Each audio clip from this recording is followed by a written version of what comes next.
eno ma bia hyase a ekoso ewo Ghana na yedika di ho nkomo aka ho asem bibre by seems say nipa bia ye o madwen se omo de Ghana no ana imse omo mpeni yi na omo hu de ehu da omo hu de ano eden danti no they will start say omo kan sem a ehu hia na mfamfa so bia mre Ghana na ebetumi ama Ghana ajego se wo hwa amanyosem mu adesua mu kakra political science for ni ade on be kire theories ahodo a ebo ye ka bi ma min ka bi amamu hu ban ana ebo ho bra na wo hwa ye wodie ntia oman bia won hyehyeye a ode ato wo se so obi bedi o mampani ana odi tumi bia eduru mpempensuo bia etwa se onu etumi firi ho ema ofoforo ba ana se eduru mpempensuo bia etumi ka se oh ahade esi ana ye mane bra odidi tumi ekosi because tumi timi wie nipa tumi timi manipa sabi nsusu ye pa wo mpo etimi sakra ema wo ye de eni so wo ye enu nti man bia hyehyeye mu no ye de hyem se be ya ebe bob kabima minka bi amamu ho ban oman a opese democracy kabima minka bi amamu ode ye adwuma no saa oman no hyehyeye mu no oye se ode be hyem se be ya obi ntumi ni tumi ntraso num pempensuo bi a edo how ebeba. Join you live on Facebook in Share 104.5. It is our share enimdifuo mu adesua mu a liberal democratic theory no. Kabima minka bi amamuo no so ebo ho bra bi no. E kire se kabima minka bi ebetumi akoyi a age se ye nhyehyeye a enam mmra so ebema tumidie no yakura no said ye se ne fata eji wo se democracy be survive a bra executive power no ya limit no by law executive power in Ghana say no ye ka ho asem a by president say bia ye president a wotisu yi by executive power ya to abama no tumi okura na saade we no nti oman bia ye mra se tumi a obi kura no yede bebo ho bra se be ya ontumi entrance nti so ohwe liberal democratic theory na oka ho asem se ehu hia se yenya mra se be ya ebe so tumi mu na akire bra ese tumi no eba na wieye na yetimi di ofoforo esimu etoa so se ankoba ne saa ema emra eye mre e destroy the rule of law ema elections ana about okura na ese no yede ye kabima minka bi no ehu tochema ema enko yie. And in fact se wo hwe bibi man mu kura no a ye see ye practice democracy be duru ba bia because of African politics said ye city enti no ya na akoye tan do hwe Guinea say ya afakonde in 2020 yenhwe se eduru bra omo etwa se ne term limit no eba na wie no o se ma extend o ye referendum ni ade yenhwe ne yesi ye a whole lot even in 2021 ema coup ema na homne so in Guinea e kire wo se ya anhwe na se disua weni nimde ne yamfa anya adwuma ema oman no eto ape bibisi a enye. Fast forward republican theory anti-autocracy ema wahu se saa nimde we so kire ye se so oman bi so ye kabima minka bi na yamfa hyehyeye anto ne ye ka se o de odi tumi otimi dia se de ope bia ebra ne bobedro no ana time wo pe no wo kwa ne yete ne se nipa ne tumi ni bedi ne mu a bedi ne tirimu dem ema wanhwe ye bedu ba bi no na ompese ojai tumi no na afa tumi no be yete se nipa ba konko a ene betumi akura wo man no ne koba ne sai sense tumi wo nipa ne nsem nti wanhwe ye a ema oman no nkoso ekechiri ene yehwe ayi Uganda. What is going on over there? 2005 and we try say term limit some mampani di ade a ebre so ofiri so no mbe ye afiri ho omo koya to the extent say age limit e dey say mampani no odi 200 years kura na no person odi ade obetimi adi ade. Uganda, they removed this 2005 almost scrapped age limit 2017 yeah nche bebre na ye ready esi wo Museveni hwede wo ye ho akokura wonu anyini diadia from 1986 still over 40 years opeso say di ade obi onam odwonso ne ho onam a na ne ho woso na de ne ho ye still opeso sanso edi mampani edi ade je fa ne to so na wohwe de ekoso no a ebibiman yayamamu no ne ye politics no eye different. Join your Facebook papa we also person called the 7th term into one year omre because term limit in year through 2005 and the age limit is year free ho it about 86 years they crony na no still now we said ye ono akra wa emre dia fast still opeso osako ema young people a omunu ye opposition party mu omani abrese omo so peso omo contest bi no papa chinchim onsa Uganda chinchim omonsa try say obesi omo kwan san say we di tumi ya chenti tumi ya di nitrimu dem ebo mpeso ogya mu kra yewere musivani hwede ekoso ho it is obi kra tumi mu cha Jeff I've sent it to you obi kra tumi mu cha niema itumi banono ene papa ni use police or use soldiers intimidate omo so peso om preach ni bi hwede ye Bobby Wine. This is very sad. Ekire say si e matumi nkwan e ma ne kire so akọ nanimu adu mpempensuo bi a afei ni odi tumi no ebedi ni timu dem e mebe ebedu ba bi no no mpese ogya mu no pese otoa so e de kọ nanim e de nti na ma me ka we asofuo bi hyase o mamu kikan e na tete ho asem ne namu a e de ma tete and increase term and your mama penny be quine na onko term na wahunu mukra say mampeni bi ko term enra and am say A plus and so cancer say no de also wabi ataso akantam say term no de any term extension no de ono A plus no ojinemu chinchin so avow so obe test all the law say term any terms that yentimi ensia no no ebeko so ewo memu yentie no kakra action. I am 100% third term person, not because I want GM to go for a third term, but it's because I don't believe in term limits. I just don't believe in term limits. What I believe is that if we have somebody who is building, we must allow the person to build. Even John Mahama cannot stop us from testing the law. We are not interested in term limits. If China, they had term limits, they won't develop. UAE, all the countries that have developed, they are more sensible than us. They are going to space and all. They have removed term limits. Some of them don't have at all. Some of them have different laws that favor their progress. They know, they can see what is happening in just one term. So they know that if there is a third term, they will never come to power again. So they are fighting. A plus, Nina Swarono, China, any other countries, Bia, Wabuboso.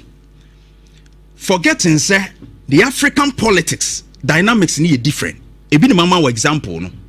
From Uganda and Guinea, other areas, a mama example. Say, yeah, bibi maimuhano. Your politics, no? Say, you see, practicing a democracy, your politics, no? Different. So, who may be beneath quine? Would 2 minimum say, on Koswa without limit, without constitutional guard. Or mine na a topic, and I've given you typical examples. I was arguing. A plus, Mr. Stop pushing a dangerous nonsense. A plus, stop pushing a dangerous nonsense. Third term, Sembia, any more Ghana. Are you trying to say, so without one person, even in the NDC, or more party, Abba Bontia Bekase, they are not interested in a third term because they feel that they have competent people within the party who can continue and do the good work that Mahama is doing. And here we say, Sabi, ni papa bia ni NDC mu, and then him difu bia ni NDC mu a.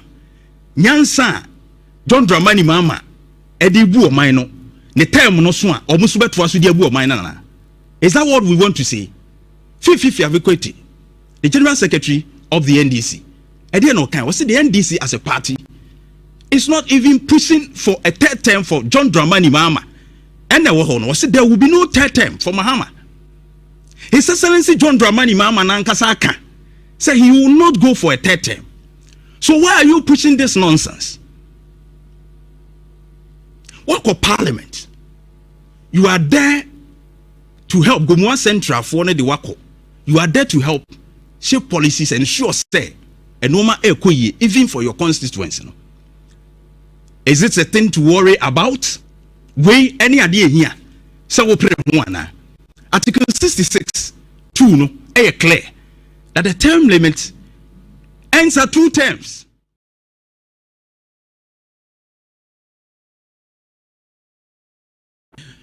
All right, quickly, your mental health on KuroYiMuNsem ne Jantuah so mfama na autism yare no na ye hwe ho nsenchene ahodo na autism spectrum disorder. So the culture say egumu ahodo bebre nti afi ni wa join ya a previous episode na ye hyase ne abobo biswa bebrebe ubenya na afi watumi ahwe enne de a ye hwe no ne wono musu ni wo mo ban ya na ebi wo hono mo ansesan enim ye beka ne say ye repetitive de bia be hu se sa de kro no a na oye enti obi wo hono mo abehwe no de bia se na oposa ne nsem a akwala de bia otewa ase oposa ne nsem a bibia ni ho a o de diverting attention na se wi na adwena free de oye ne so a obejai timpempi no be hu no na sa ne nsa no bia wo de ne nsa oye te se de oposa ne nsem a de bia de ba ko na no oye obi zu ho a obehu se empempi no wota etwan ne ho esuman ne de dɔɔso bebre ba ade bia ɔyɛ a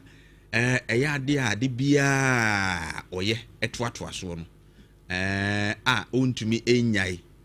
In fact se bi kura no a wodi bibi besi wo se ɛsɛ wotumi gyae de ɔyɛ no na ɔbɛyɛ saa de kro no a enya de sɛ obegyae se ɔyɛ distracted mpo na bia mfa sɛ aduane na de abesi wo so woni ɛna de ɔyɛ no wakɔtwe na firi ho a wo bedi kakra okotrene biane no ho a just wo ni wie mpo ananse wan hwe krom fa ne nsantum no asa akɔ back ekoya de kra wo ye na de bia na etoatoa so saa de no a ene oguso ya kyerɛ sɛ bibi ekoso a ehu hia se yete ye ni ehwɛ ebi nso wa asɛ nkwada no a omu toys omu didi agre de bia bɛkɔ no obe arrange toys no ananse obe hyehyɛ no kwan ba akoso de bia enti sɛ nka bia adwene no bɛma no akwanya wo ene de meyɛ no one logo line ende ma me nsesa no na menya no bia 3 lines ana me hyehyɛ no square no da bi de bia no na gudie no a obɛhwɛ no na wa hyehyɛ no kwan kro no a so oni nsesae ɛwɔ de oyɛ ni mu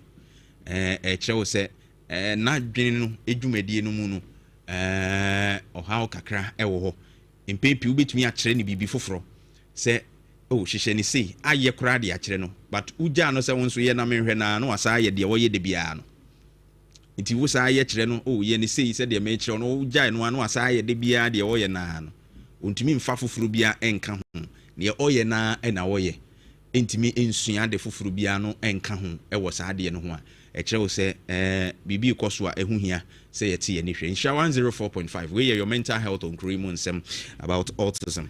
So come on fatilo trance KuroYiMuNsem na poso no ye de toa so e de amasia e ba yisia.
Remember South Swim say say na KuroYiMuNsem ya papa no anana pai ya gine nyina e de broad man de so premier sports on KuroYiMuNsem sima edode enemy na person ko a ene no promotion sima se ko de nyina e de broad man de so no pamdin e de Jonathan Esiere betuma from Sokoban Fatilo Steve Zong na no ko so madaroma ena mo bo matchidom ensem no to pie ene ba be do World Cup nkomom e take it to ensem na de nyina me de nyina enso so e de bram nemom anapa bet to some control say we no e bet influencer me so why show bet oh bet no bet to some control say code no obetuma share e de mo nyofa no twe be 4% commission ewom odio wandio 4% commission ewom eno tru di sika bet no na won say e seka commission you phone nebo www.betway.com na je twa bet no betway na be bia timi kama emfa emam don't come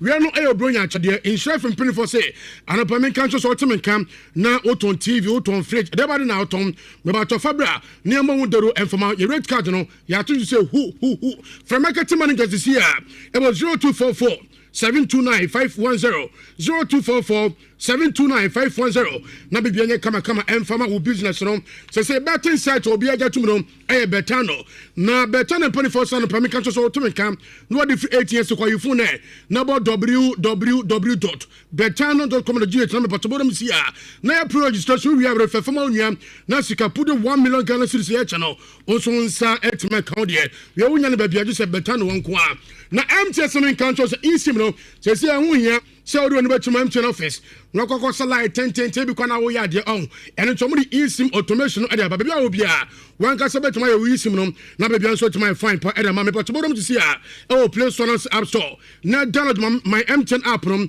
na me patoboro na bibia ne kama iye pa enso so entim information my MTN app no login na register isim no na bibia tuma fantastic entim information na me adma 1st January 2026 we are a new year edition family party in the park ebusuano yina ye bodem el Kumasi Rotary Park and upon our train now jumado no efiase afibia in share fm ye de bremo me ba cho enkoda no e de bouncy castles trampolines no e di agono na mpene for na so enjoy live band na dade e ye bedu de on komana bibia enso so team I fine me ba cho e tire ba kubia 10 Ghana cedis per 10 Ghana cedis per and to me 3 30 cedis we 5 50 cedis na be bian so to my fine pa etimi edema busuanom me ba cho print to my social media phrases here it was 0245 594 425 0245 594-425 na bibia etime kama inform and 10 times semna see FFP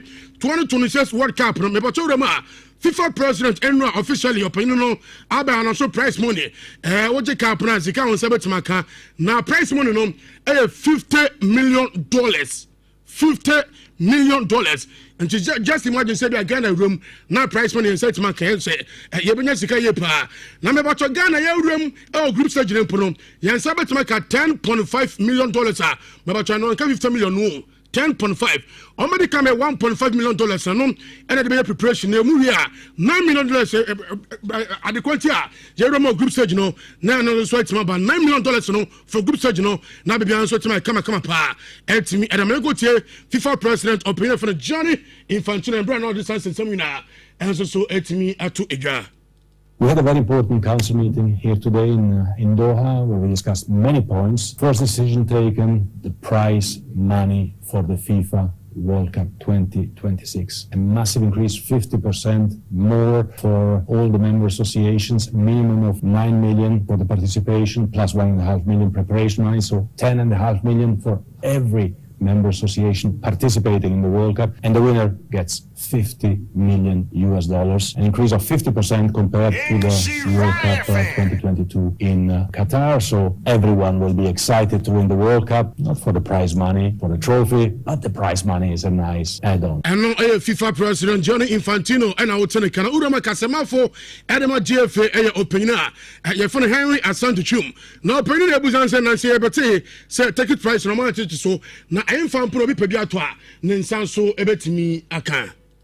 So price reduction is for only qualified countries. So every participating member association will be given a special access. So now the GFA is currently going through processes of securing tickets for Royal Ghanaian fans. Once we complete the process, we will buy the ticket in advance and pay FIFA. So let's say we finish the process and we make a request of 60,000 tickets for all our 3 matches. FIFA will now require that we pay for those tickets because they wouldn't want the tickets to go waste. So they want it to be your responsibility to sell those tickets rather than leaving it open. So we began that process on Monday. I'm sure we'll finalize everything by close of this week. Once we are through with that arrangement, we will publish on our various platforms for interested Ghanaian fans to now assess the ticket through the FA. When you go through the process, you tell us which games you are looking for. You want 5 tickets for England, 2 tickets for Panama, 1 ticket for Croatia. Then you can pay, and we'll either give you electronic access, or if you can come to the FA, you get the physical. Now, I was saying, Gan Johnson, a portman can I say what Captain Bokobia, Debako in Yapa, and you will take it, no. And you will plan take it to an accommodation. I never go here, pa, and so take it on Sabbath markets and say, all the members when Momobusa say also what company will take it. And so our young Henry Asante Chum. The first mode of requirement is your ticket. Your plane ticket doesn't matter. Your accommodation doesn't matter. Your credit or your whatever credit card or bank statement doesn't matter. You need to have a match ticket. The first thing you need is, as we speak, let's say you show up at the Canadian embassy and you want to go to the World Cup. They would ask you, where is your ticket for Panama versus Ghana? Okay. That's requirement number 1. Even before accommodation and internal rounds and cash in your pocket and other things come in. And no Casama for Edema GF Henry Asante Chum and our Tenecano, Namama Cosada and Afcono, Efria say Morocco, Na Urama legend Edema Nigeria, Abrante from John Obi Mikel, and Ebusa Branches and Afcono, Hapa Wamanabaje, or some Morocco, 100% sure. Nemo Nocasana, Nigeria, no Moja Opedia, Nemo Morocco, and Ebetimaje Capno, Etimi Edeshi Omonaso. Mo is an emotional guy, and sometimes, he did what he did. He's a very emotional guy, lovely guy, the most Salah that I know. And I'm happy that he's sort of sorted out. He's back in the team. And what did he do? Another assist, 2-0, they won, bang. That's what he does. And he's off to the national team now. Hopefully, we'll have a good tournament with Egypt, but I hope, of course, Nigeria will win it. He does win it. Obviously, I'd love us to win it, but it's tough. It's tough because, obviously, when you fail to qualify for the World Cup, that's because you didn't beat those teams. I love to see us doing it, but I think Morocco have a much stronger team. Obviously, I don't know if Hakimi will be ready for that. It's going to be a massive miss for them as well. But just a lot of teams that can absolutely beat themselves in the chest and say, you know what, we've got a good chance of going on to win that game. It's a very interesting one, but I hope Nigeria, I hope we can win it. And now John Obi Mikel and I will tell you, can I have Ghana? Yantimi and Kobe. No, Yabusa Mashabajani, Edema Brokum West, Honorable Dixon Chedra, Yabusa, Honorable said, now after Yantiman qualified, blame no, Yamfa Emma Way, Yantin to Chirima, Honorable Dixon, a born Homadini, Etimi, Editor, Eja Edema, Obi are on the part to play. In fact, FA will rule to play. Abayano, Meka Abaya, that Nanya Abayan way in the Wasso, qualifiers in the winning in Abayan, so they will roll to play. And Yanin, Ghana have a big cry, bomb matches, qualifiers, a we players, per diem allowances, and Roma be bring. 80 woman now contribute to a team morale, a lower Emma performance. And it is about time, said the Tremley, a Beman. Let's see, we are qualified for World Cup. Dear, now Bayano, any stakeholders in Ebabaye, GFA has a major role to play. Abino, any ministry, no, a role to play, and all the other stakeholders. It's the way forward. Rather, Yami chain, the and no, I am not Shebajani, Edema Brokum West, Honorable Dixon Chedria, and our Tenecano, and some of the Supinamum, and Manisha Farm, and we share 9:30. I'll be called Jafina Sikunya, na yet in Shirapoa Sports, Jumadiana Casipano, and so at me at the Abro, na and na. A mama a birthday, a mama, and a mama birthday. na refi ngasa ukunu Charles Ayima Charles also Koban Crow from Asimi friend share from so na mema awoda panichin happy birthday to you Mama ta Amadu aka Sweet Amama na kupon show no koso na onyo kase don sabe so bia Erade ema nye kama entimi emfa ema sanso na ene Reverend Samuel Owusu Nyameche birthday Reverend Tottenham UK mega sami fiera ni katre eno no Madam Rose Nyameche ena fangasa Nyamema mienu nana Otin Kusi Barima ena fe Danny Boy wankasa wife Mrs Abigail Owusu Nyameche ene nkwara nyina sami friend chef so na me so happy birthday kupon show no koso ana mango sano enkoso anye kese tiri so Reverend Samuel Owusu Nyameche happy birthday to you yakupon koso na onya kese no pamdi Jonathan Esiedu obetimi afem Sokoban Fatlo me so na champion akoko ato so KuroYiMuNsem dimodino etimi ablemo Okay. Enra, something beautiful happened in Jubilee House. Right. When you Japan, so I can once a man. Yeah, I just talked about avocado. I actually sounded the question, but today there were three solutions for the Boku issue. Now, right. One, the person can say, "Nyankopon otasuru we die oni makumem." Mama establish KB actually. So me din o say tutu me relate to tumfo. Me yachini. But yase fra santi dwapen. Ba papa no da menya opportunity bi akasa bia no. Ne nim die nyame de ama ne de. Me de minhia bi da. Akokwa de me ka che msi nipa mi no be se mihia wo. Ansa ne se nyame ebe from na obe frem nso a chief imam Dr. Shaributu. Right. Huna no mani agikeke. Very peaceful man. Peaceful already. Penasampa makane several times. Yeah. Ena otumfo ana ibodiana apagame. Na minhra no. Ade a waye se so mediator imboko crisis no. Oyekukudrufo. Eno yese ne ntoma na ehye no na kire sa justice, peace, fairness. Na and you see edinka symbols na na ewu. Nyama hu so yekukudrufo no enyansafo nso ne se. Ekufo do na starting process no president mama buy gene secret report and to keep playing back so tumfo. Na akono sisi na yo na etesen wo be ya mama no so wa start. No yeah. Eno a utie all the speeches from the Peace Council chairman. Yeah. Utie oji awoho. Sehwi hene. And you can see the reverence they have for Tumfo Sekitu. Sure. Now President Mama can be. Also Tumfo nya santeman kwa dia. By Ghana phone nya dia. Sure. Na adia wa ye ne dase. Kokwa meme bone se akokwa. Unumze meme support bone. Obia wo be kan sem ye mfa report no bia police mfrem. Ye nche no. Makan ha kra. Makan wa. Ye nche no. Obi ambeka sema any report num because you see akokwa he Congo unim Congo dia Congo Google the most blessed nation on earth dia Congo resource bien wo mu ni bi coltan cobalt gold dia ben unim za akokwa wo fon ekura we don ma de boy A+ boys nya de nya Congo They have minerals in almost every country in the world. Not almost, they have minerals in every country. What the geologists tell us, Congo. But they are one of the poorest countries in the world. Then the absence of peace. Right. The biomoko. And Obronika will say peace is the catalyst. Yeah. Oh, say brodo. Yeast no, the kind of brodo no emu peace wo ha. I say yeast no wo brodo. Ema development.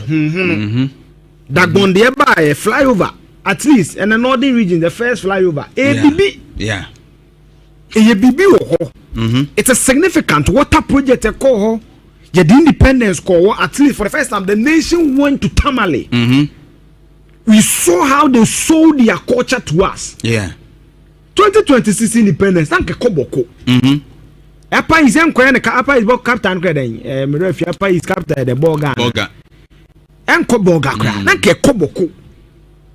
No bia adoni bi ayi me nya fe na mi betie se we ye se emfa me ho peace ni here. King Solomon say watena so. Otena so no na ani na ye interest na bi to tumfo no so mo ba. Na wonyo na nam no pito. Enyo we no ni we pito. We so say Nigeria wa ha Nigeria fia we say ni nipa ba ku see akokwa there's diversity or there's strength in diversity. Unu ni ntia. Because you see akokwa me ni ba bia ofri. Ba me chini no me ka bia den su ni bia ye so be ka hu so bi asem. Mo sensam na ye kan nya akokwa kodu e say connect baabi. Na so ni anom be kan say nkan fo free Nigeria say Israel say dem be so o ka story na esi baabi. Even Michelle Obama over Twitter o say o tracing ancestry to Cape Coast. Right. So we are all of one certain ancestry. It is a oka kasafro. Uye nipa fofra enkyere say metan wo Ghana baako. Edo tumfo de nyame ma ne nyinche. De bi okan we de bi amekan ana emedu. O say yokoduru honhom. Sa yokoduru honhom na nyankopon de ma na watime de akoduru se no. Na me yira no. Sure. No man kukuduro na again okay bibi yenyi politics in free niam bi se mu. Enti na me say cyber security authority an ehia mo. Unso mo post pono mutimi track wa ache wo no. Sa nkrofo cyber fo no. Obi obetwu bibi social media report no bia yemfra wo. Yeah. Baby ye du no media yam blacklisted. Obia make report na na edi pege otumfo kana na edi adwuma and not a president ma say and net 24 hours we release statement at the atoso na enya adwuma. Yeah. Akwa na one day krom nye bibi monument ne for tourism koboko something monumental bi nye sika ma wom ahano na ese bokofo mo ala kasa. Yeah. Oh, the independence call on Kebia Farmers Day next year the call the important programs be lift it. No man say we are no no be bit me about and now be a teachers. Yes, all the oko ham so monko. Yeah, so be true. Banks egu because of intokasam there be as a development in man. As a business is a coho. Yeah.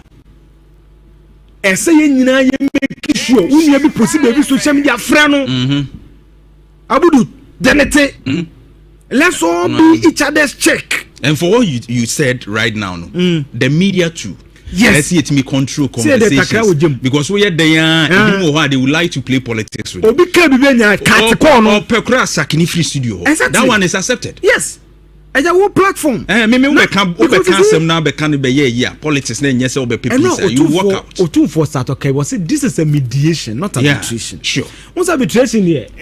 Many akoko atwuma nso akoko win sad as arbitration. But mediation here win or lose. So what something to 170 say you na make concessions. Ye tie na say nkade nka say pa na say you but asumdwe ntini yenye ni say entina even in court. Yeah. Even in the court system, your ADR, alternative dispute resolution. Yeah, Kofi. Only Kofi we are the back court to be just had the end too. What's that? Yeah. So even in law, mediations are allowed. Yeah. Yeah. I quite as here. And to 240, you miss no me papa no, oni chief imam de. Na me mo kwada. Emaye. Na omunya ne kakanga kramanya. And you see that even brings a conversation kodo wa na de biam na kan say. Sa fried rice democracy na franchise democracy na yakoje. No say KFC a franchise. Me ka franchise na tie ne say KFC won a brand logo. Or the one akoko no oye no. And you be say wutun bia e so no man right. Your friend a franchise. What you say? And it's you can US from democracy on the buyer yes you akofa de ba no. In my thinking your traditional system the be papa bi wo ho ahoden wo mu and then the cafe to kuma asi abehun krofo krom otum fo ma mi so bi amfa krom akofa krom omu otum bi omu importance bi a me dream say you fashion away in this conversation about constitutional review no ye the omu kan democracy no ho ye system bi a ebeboa yen yeah na ye mfa sa benefit no ye fe sua de na again our plea to my people me no for poma semu and no say no be here you know chair no the man be say me worry na say me ni be kire ho as my hair form ha me ni be kire fine pa we come home color ni bibia beautiful show mo share butter omo da wa yo mo de ye jollof nkutoyi mo se nkutoyi come to me de ye jollof ya de chia kokoma wa jollof de ano de o ye de chi ayi pa ma hen confirm beautiful nice one kaboko na nka na si nyina match ye koho obi eko ye ne ma ni twi street ni anum pito ni bi ni yakof nya wowo na nka nyina ya e ka say mi recommendation ka ba kwa nka na na fancy mu ma awo no o sen ka yes what be nko yenye butter trade bi sana se obende na nka yenko wo emema no bi tibia 1 month ni de yakogu na nka no ne post mediation celebration so nkanya bad kra eno so be fine you good udu anu o se de bi ansam ka say ya sa tribalism na ye de anu e bad da na impratwe de ya tribal we shia gay na wa hwe na ne ho efa enti ema ana no na akoko eye sis encrophobi so they are people they are entrepreneurs. They say entrepreneurs because you mum created maybe entrepreneurs omuno entokwa no mudidi hu yes nti obehwe entokwa beba ebehwe entokwa beba no adidi hu fatlo so obeko no abegina chi o se bass na nko tumfo be ma ya ono ade ema na ya arrangement nko no abe coordinator one bass no onim tamale kra no aduru bako de obeko okay se unze emiye nko yira oni yenko straight unze akokwa okay utimi kwa kra so kuhye obi an na testify so yeah e bass ade ne de ya to me different o enti in summing it up nyame sure omanyinyi nche na otumfo de eminim mark na wetwa to no e be den nyame boa na bibia koyi na se mienu ye wia ne aka bia no yemfe ba no eno de yemfa ni nyina ma no na resource obehia ni bibia ne enye ne yie na advice odema political actors ni be you see akokwa sometimes wo kasem bi a one have a certain reflection na usade a wo kan de emwa ye nyina ye nhwe na peace emra maka say peace is a yeast wo brodom a catalyst e de nyama bebre ba na he Ghana ha meti ama no den ya meka bi nyina no e ye peace ye wo democracy country bi wo unya ni sei akwa country bi ano pay wo be ye pay discussion unya na sa what I say so that atmosphere of peace you know is very very important so you must jealously guard it again na president mama angi bi ko de be ma kokwa na me de conclude no also hwe boga boda na won ba bi a from zango from say etuatifo se den etuatodom fo no bokina fo no so mo boda no sa na ma ni nyina nti obi ko betuma be infiltrate kra be din samoni ba yetimi ye bibia na bibia clear road map ase ye to bo obi kra na bibia ni nyina wo ha e de peace e beba nti me de nyame nshiro tumfo papa Ghana de ye wadio ye Ghana ye major resource ba kwa ye wo e tumfo se tutu ababio and one of the things I miss me pese ye check power around it the proliferation of weapons yes na kan ye nhwe borders no very very important brilliant akoko aben and no nema ewuramu a who se be kan wonsa no wanya ahoden bi ohun slim metro bi ono no chese ohun the metro no nko ba bia ba wonya tuo dia wo be ma na basa se ma basa yi and wonya tuo dia wo so wo be ma no wa no didi mensem yenhwe na borders no kwa mfa so di wuramu ni ade no otufo kwa ka senka ye benya dispensation so wo bia fabra ene se ye chew na bia se 500 bi o so no kra na betima facilitate but woni ya omo ma grace period bi only general de no ba o ka specifically in Kaboko areas no na nko no kra ye se o fa I think 500 cedis bi senka e bedu de ba sika no kra ye so no an ka ni peace council ni betimi aya na omo de ayi bia akwa he sika ya de ye ne ma bi kuru betimi de ya ndi ni nyina oba ya ma bibi eno ano no na omko bibi a na kokwa ye ne boko medwense ebeboa ma peace aba na ge ye nyina media ne tutu ye hofo wo obi na ne kasa na nya cat no cyber security ne mu ayo obi obetro bibi any report nya sa no tumfo ka or ye misinformation say there's a difference between miss and disinformation mami na kakra misinformation is say unse nanim ne wo ka no unse kokwa ata no bia fo de ama click this link and win iPhone 17 obi so send the link ni me ni patre be ma KFC eno na eye misinformation unim na wo share but disinformation yes what shada na wo yes ade ni da what shada disinformation de what shada ana wo ye ni nyina Ghana police or cyber senance akoya na obo papa bi obo ne ba bi ne maami bi agona jama se so ma koche wom the same the cyber security ne ma ne bi na koche wom ye hwehwem asem se mi do se tu no metro bi na nim kratem na sa na te a ye mekire mu nkire ye ni enye ne sa ne mo mpa ye se akokwa kakran nyame ye ya dom na peace kwa ye nyina soloku ye kotwinu boko a omo to omo num ne enso ye de ye hia wom ne nyina na momomesa na Ghana yetimi afa ye ntoma private because you see peace and American is the catalyst. Yeah. The peace no bibia be bia na ento development in ma. Bibia boy bia ento. Sure. Eugene, Emra, meaning say what the Supreme Court today no. Aboko there. Kakra. Okay. Emra, something beautiful happened in Jubilee House. Right. And yeah, Japan nim so aka ho asema. Yeah, I just talked about avocado no na.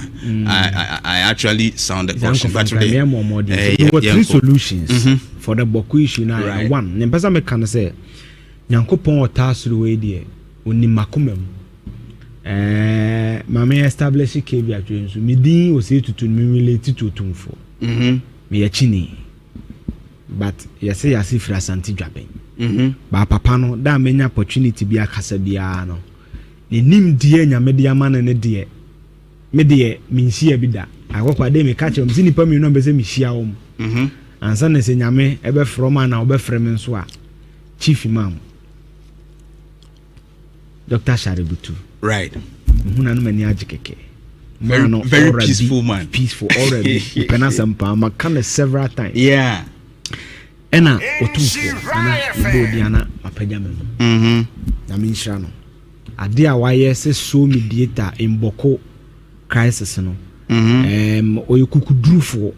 Eno yese ne ntoma na ehye no na kire sa justice, peace, fairness. Na and you see edintra symbols na na ewu. Nyema hu so yekukudrufo no enyansafo nso ne se. Ekufo do na starting process no president mama buy gene secret report and to keep clean back so tumfo. Na na akono sisi na yo na na etesen wo be ya mama no so wa start no yeah. Eno a utie all the speeches from the peace council chairman. Yeah. Utie oji awoho sehwi hene you can see the reverence they have for Tumfo Sekitu. Sure. Na president mama kan sembi oso Tumfo nya santeman ko ade a ya Ghana fo nyina ade a. Sure. Na ade a wa ye ne ye dase kokwa memebo ne se akokwa unumze meme support bone obia wo be kan sembi en fa report no bia police en fra yenche no makan ha kra makan yenche no obi ambeka sema any report num because you see akokwa he Congo unim Congo dia Congo Google the most blessed nation on earth dia Congo resource bien wo mu ni bi coltan cobalt gold dia ben unim sa akokwa wo fo ekura we don ma debo A+ boys nya de nya Congo They have minerals in almost every country in the world. Not almost, they have minerals in every country. All the geologists tell us Congo.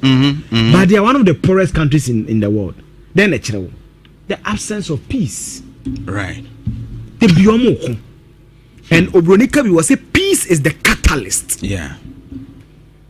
Oh, say brodo. Yeast no the kind of brodo no emu peace wo ha. I say yeast no wo brodo. Ema development that gonde ba a flyover. At least in the northern region, the first flyover. Yeah. It's a significant water project. The independence call. At least for the first time, the nation went to Tamale. We saw how they sold their culture to us. Yeah. 2026 independence. Thank you, Koboko. Apa is Apa is captain. Apa is captain the Boga. And Koboga. Thank you, Koboko.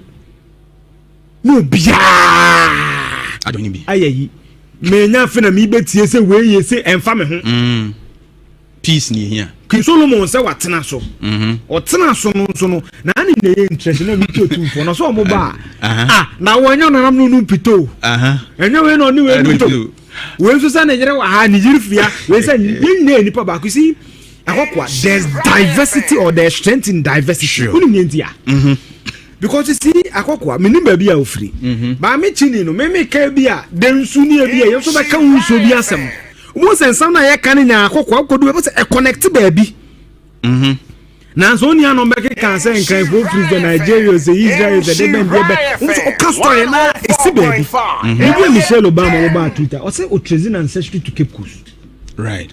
So we are all of one certain ancestry. It is a oka kasa fro o ye nipa fofra en kire say me time wo Ghana baako e tum for de nyame ma ne nyinche de bi okan we de bi amekan ana emedu o say yokoduru honhom sa yokoduru honhom na nyankopon de ma na watime de akoduru se no na me nhira no sure no mana kukuduro na again o kan bibi yenyi politics in free niam bi se mu enti na me say cyber security authority na ehia mo unso mo posti pono mutimi track wa achewo no sankrofo for cyber for no obi obetwu bibi social media report no bia yemfra wo baby ye du no media yam blacklist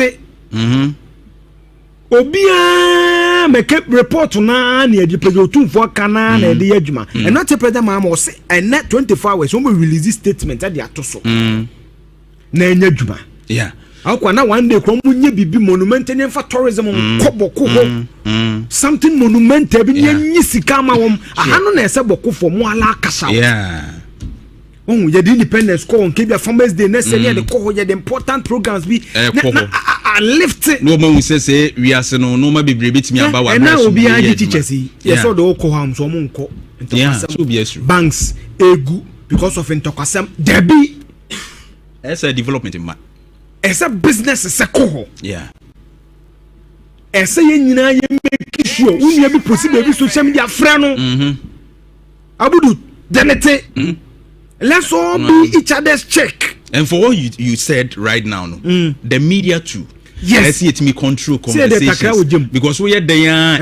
They would like to play politics with. Or Pekura Sakini free studio. That one is accepted. Yes. As a whole platform. Me some now be politics na nyese obe people you work out. Otu for start okay was it this is a mediation not arbitration. Sure. Once arbitration here. Many akoko atwema so akoko win sad as arbitration. But mediation here win or lose. So what something so 170 say you nyanya make concessions. Ne tie ne say nkade nka say pa na say you but asumdwe ntini yenye ni say entina even in court. Even in the court system you ADR alternative dispute resolution. Yemfa Kofi o de Kofi ko siesie we had the back court to be just ade ne tum. What's that here? So even in law, mediation are allowed. I quite as here. And to 2 4 there, you miss young Mr. Papa no, or ni chief imam there. Yamemo mon kwada. Na omunya ne kakanga kramanya. And you see, that even brings a conversation kodo wa na de biam ne kan say. Sa fried rice democracy na franchise democracy na yakoje. No say KFC a franchise. Me ka franchise, na tie ne say. KFC won a brand logo or the one akoko no oye no edu be say wotun bia e so no man right your friend a franchise what you say and this you can US from democrats from the buyer yes you akofa de ba no in my thinking your traditional system no be papa bi wo ho ahode wu and then the cafe to kuma asi abehun krofo krom otun fo ma mi no so bi am fo krom akofa krom omu to mi bi omu importance bi a me dream say you fashion away in this conversation about constitutional review no ye the omu kan democracy no ho ye system bi a ebeboa yen na ye mfa sa benefit no ye fe nsua de na again our plea to my people me no for mpoma semu and no say no be here you know chair no the man be say me worry na say me ni be kire ho as my hair form ha me ni be kire fine pa we come home color ni bibia beautiful show mo share butter omo da wa yo mo de ye jollof nkutoyi nse nkutoyi come to me de ye jollof ya de check kokoma wa jollof de anu de o ya de yi pa ma hen confirm beautiful nice one kaboko na nka na si nyina match ye koho obi eko ye na ma ni twi street ni anu mpito ni bi ni yakof nya wowo na nka ye nyina ya ka say mi recommendation ka ba kwa nka na na fense mu ma awo no sen ka ye sport bi nko ye nye butter trade bi sana se obende na nka ye nko wowo mema no bi tibia 1 month ni de yakogu na nka no ne post celebration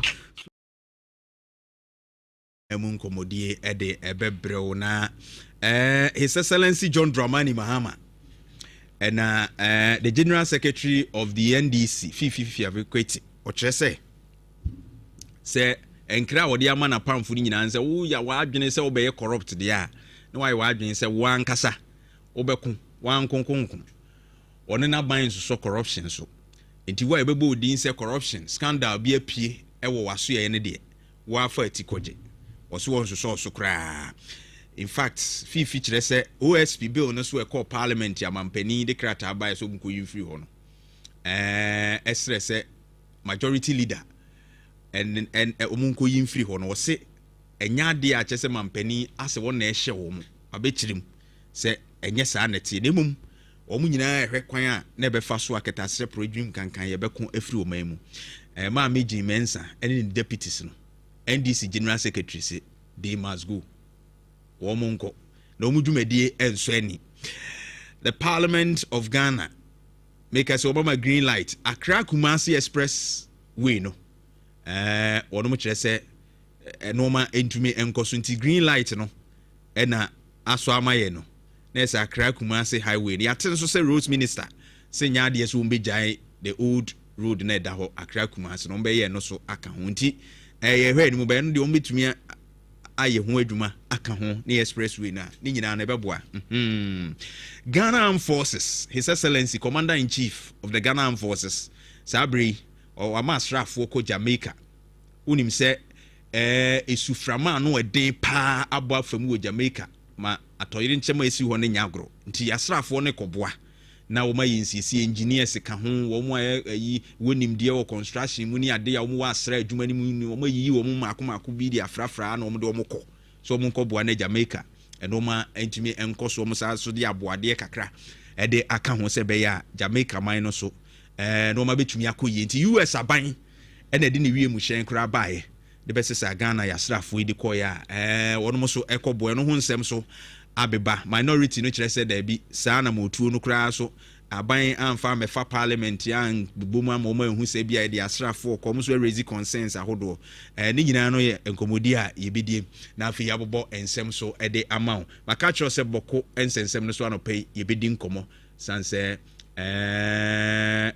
the Mamprugu side no so no ensɛm efiri hɔ no mu aba anɔpɛ ne nyina no yebɛbɔ de awuram ne adi mu enkomo MPP primaries na urban presidential primaries next month no eno so nsem asori Kennedy akompra ko Japan ye campaign atachi anso kasa adwa safo de so wakasa Kennedy a responde ensem pinu ane na machiri anopei ye bedi mo nkomo bebre mayanko no madupa 3p garlic mixture 3p garlic mixture onu madura no madupa edura beboa pa oba pa kone bibia boko de Yesu adom boko pa doctor ho ye ne ho den ye gene so pa no pay so amaye nupa na ye no duro se un kone se no aduro na unse esiesie bibia be fresh nti pebi no so de bia meka ho enso wan hwi ya na ma moja ni afrusan ni ye no wani mu atwentwom na ye style bi so ho we obi kra ye brefo a uhia 3p ene de ne besua ene ye stroke ya de so ya ade ha dwene pa eno na edin da so ye obi benya wa na free ade chese na pani atimi ko ba je se bia yebo pampers yeso mu de arrow fie fam kakre medase mamenche tefo ni ahwefo nyina anapei eye 3p garlic mixture efi pure natural hair garlic crogen e de ayedro no yemfanka yemfenso bi amfremu enu ntimu ahoden no ejina ne naso eye ntinim akomam na mogyamu adwuma wo hwame wutie mi anopɛ wo ya de bi ewo wuntinim akoma ene mogyanim de adwa make fodi ama osebeboa wo eye 3p garlic mixture eboa na busi immune system no e de ama enu ti ya de entime menwo abra wafa edupai bi wonya nto obi de am sorry ya pharmacy shop no eben wo no bowura mu na kwaje wo de ene abusia ne nyina nche nom emwa na emma mo apomoden pa se ne medi kan kan ye no stroke ya de ho asem ena no peye ba beka na ansa na no je doctor number ne sisi a bebia wo bi afre no wo yade bi wo how bi wo pesa wo ne ne twetwe nkomo na cheche mu kire no na oche okwan a wo de fa so de a wo frɛ ne sisi a obeje wo so ne number 0248 92 88 24 0248 92 88 24 obi bebi sase stroke yade no krade ade ene ya na edeba esanse ya de bone eba so a se ne menu abema di kan no ye panyi kra no adane abofra sebi ubeja onan na obi ne wonchen ya na koye nsempi anaje se eba pampers ubeju nso na obi ne wonchen ya akoye nsempi ya de bone pa na ne nyina no eye muja ya 90 minute frisa ne we ye nipadua mu no ene kofa sa ya de no edeba se ne da metna se ameka no wakoye nipai esese wontine ne wonno be ahodo no emu da ho se de be ya moja betimi edi frisa ne se de se nipadua na kwa ba bia hia moja eno ti wadwene eda wotiri mu no nso ehia moja ene de adidwuma se moja no entimi ani frisa ne enru nkwam wo wadwe ho friend cells na enframa ne nuane nura adwene hia na etimi de adidwuma no adwene nya enti adwene di kan jojo na aka nipadua na kwa no ena ho no aprekope na ofanyine wu yebo wa wonte yeti wa wonte stroke yade na to kwan mu kane no na yade mpanimfo pa no ena nka echi mu ene enam kwan ya yefa so didi a enya ninti na yenti ne enro be ahodo ni mu asisi a moja ntimi ne afurisa ne ninti obu ono wa nimfie ne nkwa ni mu bebre stroke yade edene ho ajimu wedro 3p garlic mixture tutumika e wo maame no wo bia na sa wankasa no afrase ehunu sunsuanso bone bia nonom nafa ba ho ban efri sa stroke yade no ho yade ameka ho asemi enyini etime de ba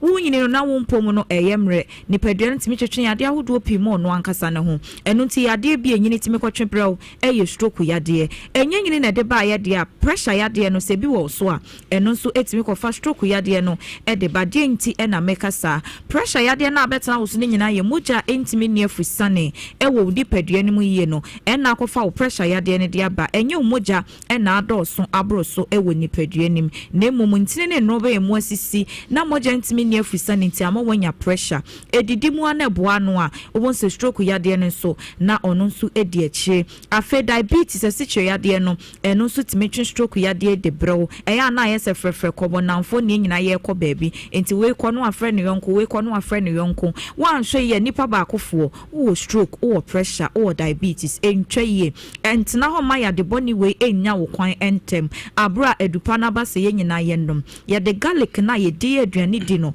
eno ane ye de aye se dro na aduane nimpo wo de sigya so nimpo ye se ahode ewo mu na ye bede we mpo de nkaja ena nsuo bi anso emfra ntimi stop pebito nanonom na emoa enyiwu free sa o hawnim kese amro so etimi kofa ya de edeba enti ena mekasa kese no nyankopɔ na ne boy na so ne mro so na ya na akwakoye nsempi srade ne doso ni peduanim sa no a esisi wuntinim ementinim emie enti yade bi etimi kwatwe stroke yade esanse moja no entimi ne afurisa ne wo ni peduanim yie na aboa ama wo apomoden pa we obi outanom ensande ade bia yetufu seja emwawo ewre ni peduanim efon wuntini no etwuntwuntini no ememu mie ena moja etimi ede afurisa ne sede se ewo ni peduani moja ni afurisa ne nso de a na chese stroke yade pressure yade ne ade ne nyina bi betimi aba so anope make am for 3p garlic mixture edi ama so we oba so we bema pebito ne frase no nom na emua enyu frisa o how we nyina mu ebi am doctor number no wante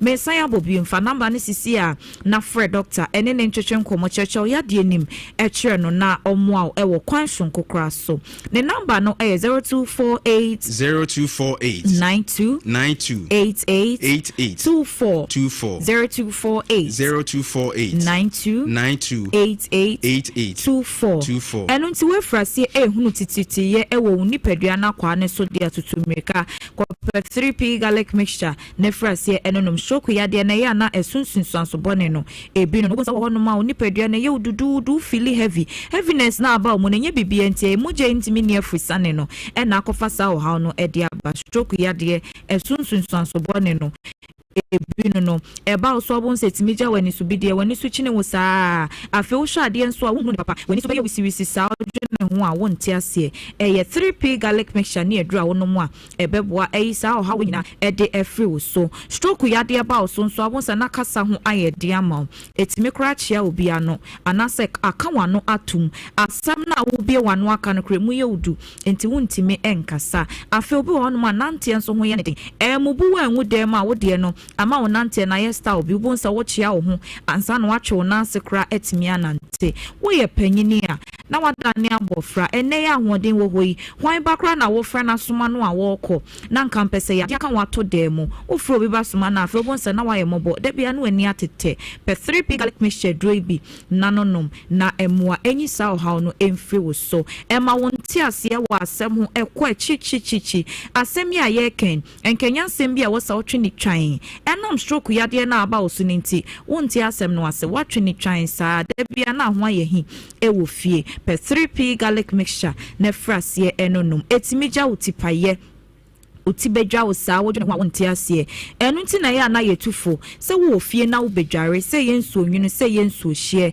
di kan fagu na ase ansa na kanipedwa na kwa ne baabi mfiti preko pentu nso no enwu utim wo se adwene ne te ne ho asesa de wei ene ewra nipedua nim ansa na watime ede ama enu nti se abofra kra na wo dware no na adi nso ne fiti preko pe egu ne tim abonsa wabobrim enye bibi enti adwene nyante ne ho ase nti aba as a shock ene de mano frase eye saade no se yenso nwunu se yenso hye dika fa na se ansa na wajare edro ne so eye 3p garlic mixture edro ne bu etu stroke etu pressure ne diabetes de amount no wo ye be ma de be hye se prostate na obambo kese ebeba ho me Johnson tentem Johnson achi mo Johnson be ma ne mu hyehye me mu ya me ya ne nyina bejai eye 3p garlic mixture wo ye oba nso de afichi kromu ya no atna so ache wano no mu no ni bia enko wo de no eye menstrual disorder NCC so ye de na kofa baaye per 3p garlic mixture dreibi na frase no nom na emwa eman sache papa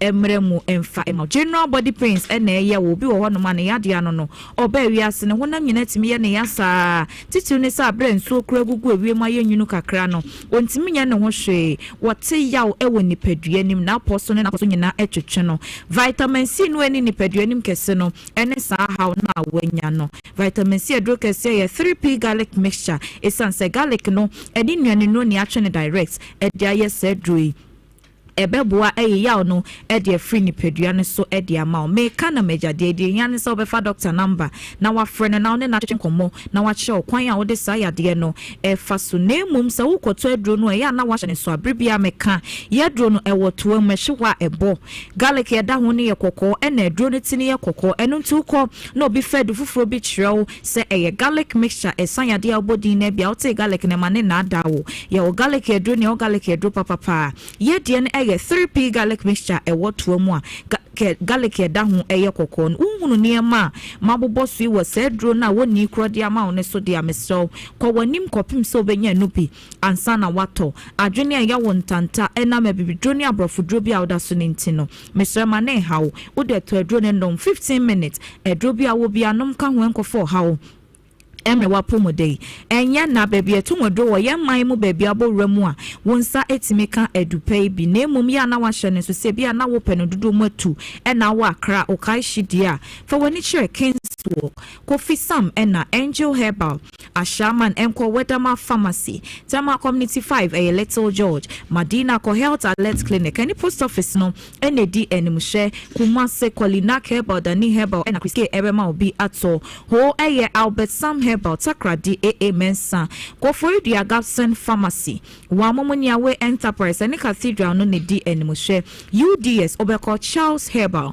Tamale eye Wofakojo Herbal Eben Electromat no emiaye we ni bia ye to adro bia bo remu a wonsa etimeka edupa no ebi medemanu esi ha no pedia eye doctor number na mesan abo edi atwato ehia me pa fa number ne sisi afre doctor na ene ne ntwetwe nkomo na woton wo yade a ena unya no edro ne number ne bio eye 0248 92 88 24 0248 92 88 24 eye 3p garlic mixture minya be ma medemano is Yada CP Obapa Kone 3P garlic mixture once a man or quiet channel way.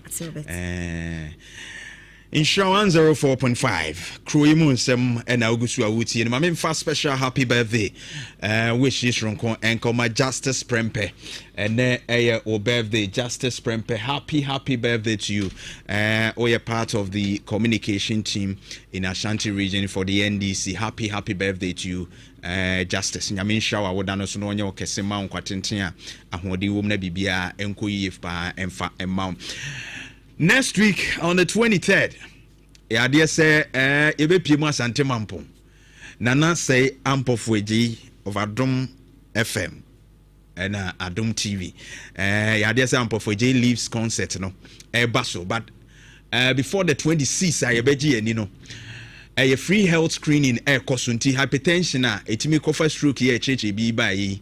Diabetes, breast screening, ni adi nyina ebe screening wa hwese asa ya re nyina bi edan ho adia na benefo atumi ama wo akwankyere ene ade a ebe hwe wani nso ama free reading glasses nti wa hwani wa nya bomoden na ko na onso screening no nya so emfaso on the 23rd of December ewo Eleno Akufu Ado Memorial Social Center Community Center wa Asante Mampo na bibia enye fine pa on the 26th nso de na chese agudie no dimwa ze ufuriam ponsam ne wo mu aka ni nyina nso ba ye koje ani Asante Mampo ampofo je leaves concert enya agro kra badabusua kai se enhira bodo no egusu anso je bra enura se maami bi oba e na enika chese onu asono ma no ena isinitri so no de ba front desk wo na mesuye no nam se maami nyame nhirawo osi ekunafo ni nyanka ni nti o chese ohwa osi wo hwe binum a wo kura bia wo hwe mo na ohwa ena reho nti esu utimi beboa wonso de ne kan wakoma fa bi beboa buro nyan ebi hwe nkokọ bi hwe mponche ne ade enyanka ne wisia ekunafo no motewa obia ni wa wo behwe wo mu agye me ne wo ya eji ukakra wo bia se yesika se ye ntade nuane bibia obetumi bia enkwada ne se toys se wo mope ombetimi de agro kama any books ahodo ombesua behwe ayi ni ade nyina nti wo de wo bia pese wo de boa wo mo no enyanka wisia ne ade enu nyina no ekunafo no bomoden na sika fafa momo number yi so 0550 068 822 0550 068 822 Momo name no Clement Eisa Apia. Me say si number no so be 0550 068 822 0550 068 822 Clement Eisa Apia and the Momo number no so. Na wa send the odi aba. Na ye be appreciate you kama. Na ya mo hu se nipa nsem no ye hyirawo. Na nyame nso di ni nhyira eguso. So na monogram no nso mo modern na number we mun use 0552 827 monfre 0552 827 834 0552 827 834 enti ofra na mpanifo ama ho enkyerkyere bia na afi wo so monogram no bibia atumi akofan pa opese ba fie nso be fa kyede apese de manwusia ni nyanka ya eno so be frɛ 03220 83570 03220 83570 na fi yetumi abefa no kwanso nkoso kra ye beba boaboboa no ho no na abefa ni nyina ede aba na enyanka ni nwisia no so enya enije kaka ku abrante akoko abema bra na bibia aboko de nyame adom ye ni dwa kakra wo ene abusua inshira 104 Kenya bad cry. Eno be fine. You good. Udu anu unse de bia am kaja say ya sa tribalism na ye de anu. E bad da na impranche de ya tribal we shia gay na wa hwe na ne ho efa. Enti ema na no akoko eye sis enkrofo bi so. They are people, they are entrepreneurs. To say entrepreneurs because you created maybe entrepreneurs entokwa no mudidi hu yes nti obehwe entokwa beba no adidi hu fat low so obeko no abegina chi o se bass na nko tumfo be ma ya ko de ma na ya arrangement nko no abe coordinator one bass no onim tamale kra no aduru bako de obeko Okay. Say unse. Me yanko yira o ni yanko straight. Unse akokwa. Okay. Utimi kwa class o kuhye obi an na testify so. Yeah. E ba sa de dey are 2 million different yo. Enti in summing it up. Yeah. Nyame sure. Oma no oma nyinyi nche. Na otumfo de eminim mark na wetwa to no e be den nyame boa na bibia koyi a na se mienu ye wia ne aka bia no ye mfe ba no no de ye mfa ni nyina ma no na resource obehia ni bibia ne enye ni yie na advice or dem political actors ni be you see akokwa sometimes wo kasem bia one have a certain reflection na usade a wo kan de emwa ye nyina ye nhwe na peace emra maka say peace is a yeast obrodom a catalyst e de nyama bebre ba na he Ghana ha meti amano den a meka bi nyina no e peace ye we democracy country bi wa unya ni sei akwa country bi no pay wo be ye pay discussion unya na sa what I say so that atmosphere of peace no is very very important, so we must jealously guard it again. Na president mama angi bi ko de be ma kokwa na me de conclude no also hwe boga boda na won ba bi a from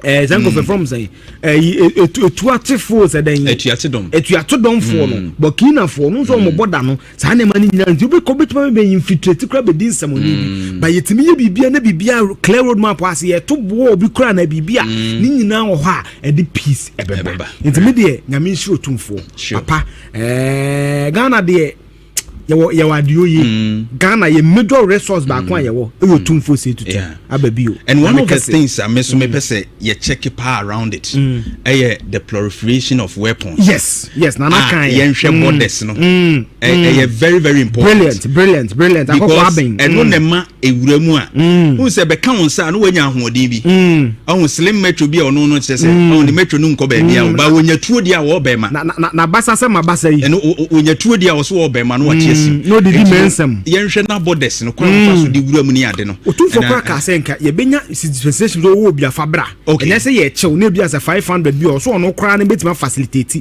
beti woni ya omo ma grace period bi general de no ba o can specifically in Kaboku areas na nko no kra ye se o fa I think 500 cities bi senka e bedu de ba sika no kra ye so no an kan peace council ni betimi aya na omo de ayi bia akwa he sika ya de ye ne ma bi kru betimi de ye ngi ni nyina oba ya ma bibi eno ano no na omko bibia na kokwa ye ne boko medwen se ebeboa ma peace aba na ge ye nyina media ne tutu ye hofo wo obi na ne kasa ne nya cat no cyber security ne mu anyo obi obetro bibi any report nya sa no tumfo ka on ye misinformation.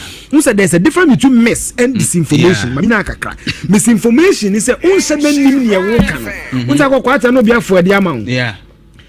Click this link and win iPhone 17. Obi so send the link ni many patre be ma KFC. And on a misinformation unim na wo share. But disinformation yes what shada.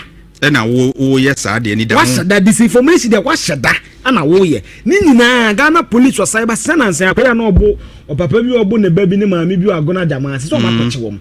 The same the cyber security nyama ni bi na kwache wom. Ye hwehwem asem se mi do se tu no metro bibi na nin kratem na sa na te a ye mechire mu nchire ye ni enye ne sa ne mo mpa ye se akokwa kakran nyame ye ya dom na peace kwa ye nyina soloku ye kotwinu boko a omo to omo nyum ne enso ye de ye hia wom ni nyina na momomesa na Ghana yetimi afa ye ntoma because you see peace and American is the catalyst. Say peace no bibia be ye bia na development in ma bibia boy bia sure Eugene Enra minimum say what the Supreme Court dey no aboko dey kakra okay Enra something beautiful happened in Jubilee House. Right. And ya Japan nim so aka ho asema. I just talked about avocado no na. I actually sounded caution but today. There were three solutions for the Boku issue now. One, nyempesa me kan say Nyankopon otasuru we die oni makomam. Mama establish KB atwen so me din o say tutu me relate to tumfo. Me ya chini. But yase fra santi dwaben.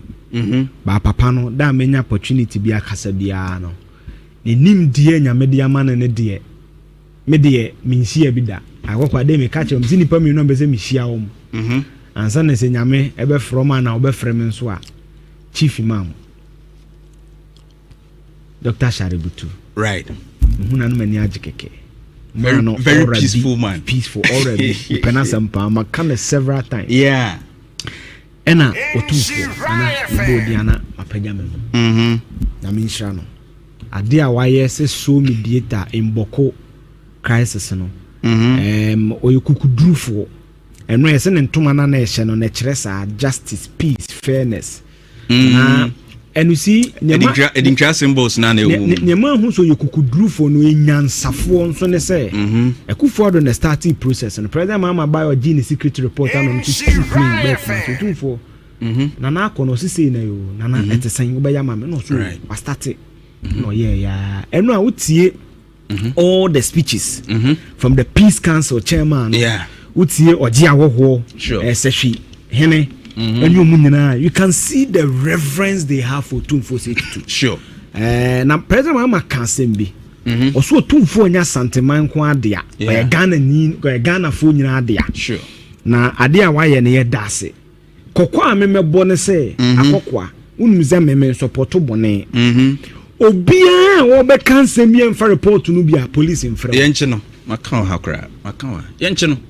Obi ambeka sema any report num because you see akokwa he Congo unim Congo dia Congo Google the most blessed nation on earth dia Congo resource bien wo mu ni bi coltan cobalt gold dia ben unim za akokwa wo fo we kura do ni ma debo A+ boys nya de nya Congo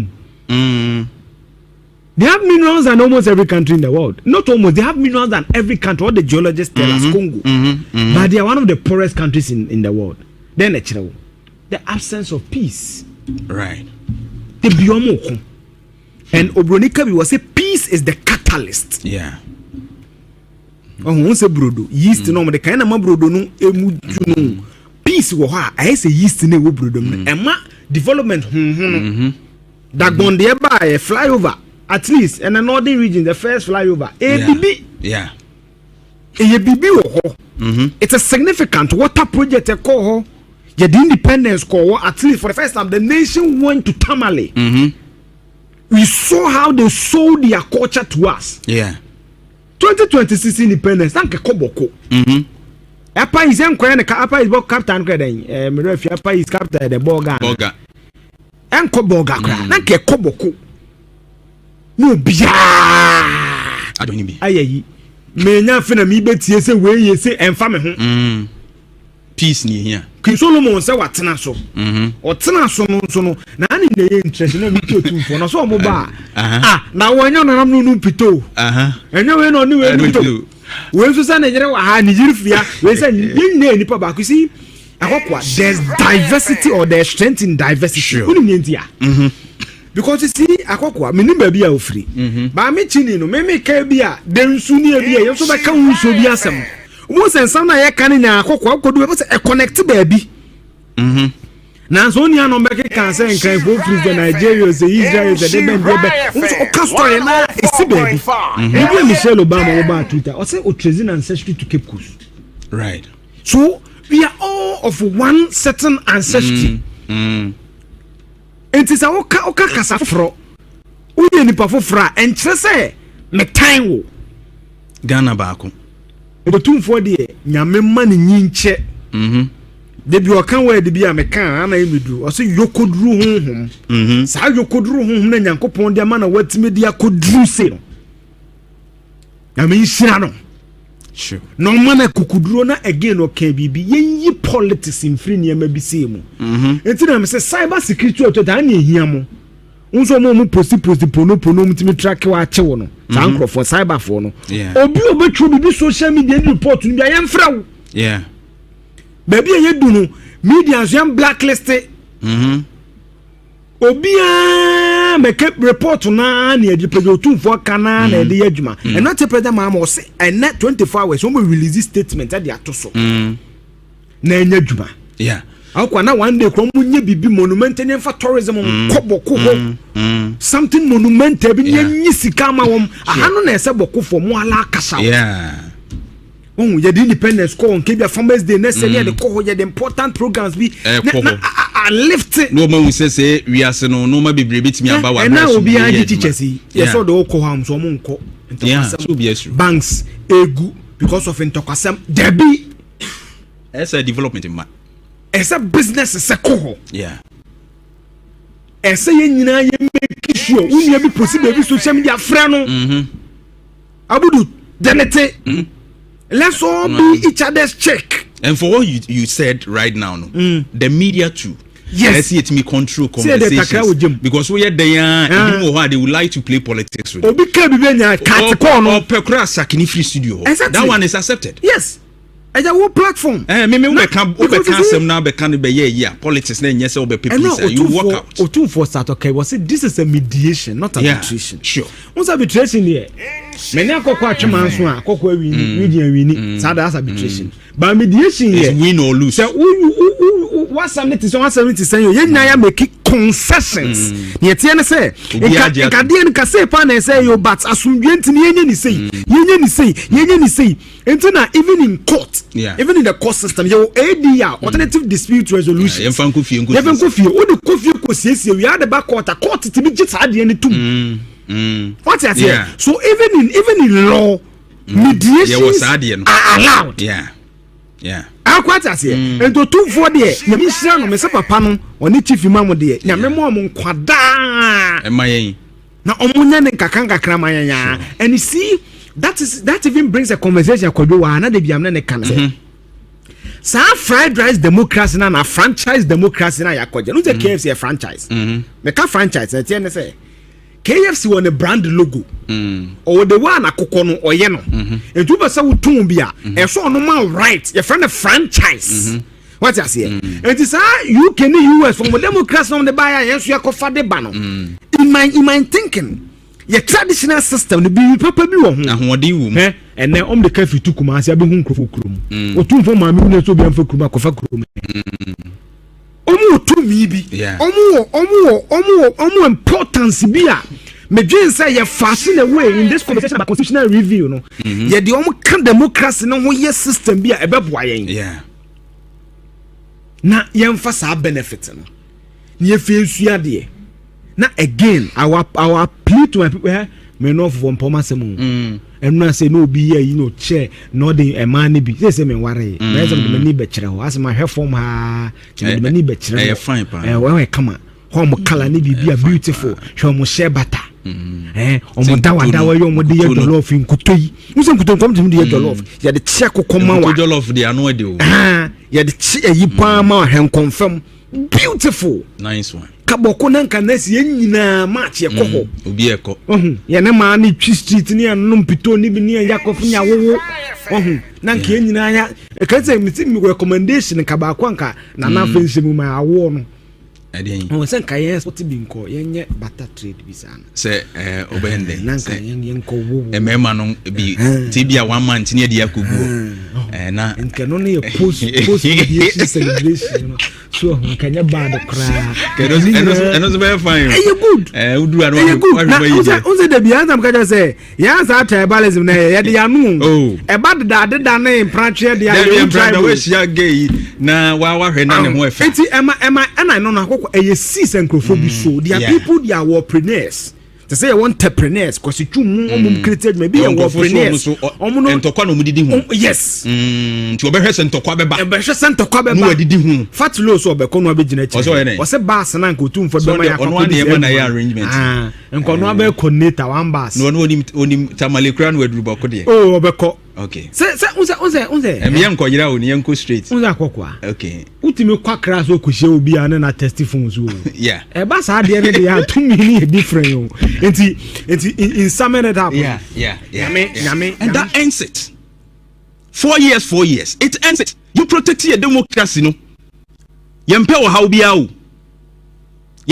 bia wo maimu look at Guinea look at Uganda I've given you examples now you are Benin president is started so extended term no so who dey see here attempted coup yempe nsem hunu bia third term sim bia yensu so third term sim bia wo osi obi tina so acha and then won my develop dey Rawlings were 21 years military rule 13 plus 8 democratic rule from 1993 8 years plus what difference do you see extension of term na dey na deba Jaisa and no man and emwa o mine. No me here shaping policies and other things, budget, and then right you say to come about unemployment. Me did say no plan who ye who did it.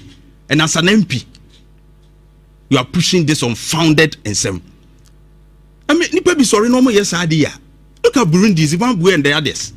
Mama Benin recently. Africa, your politics need different.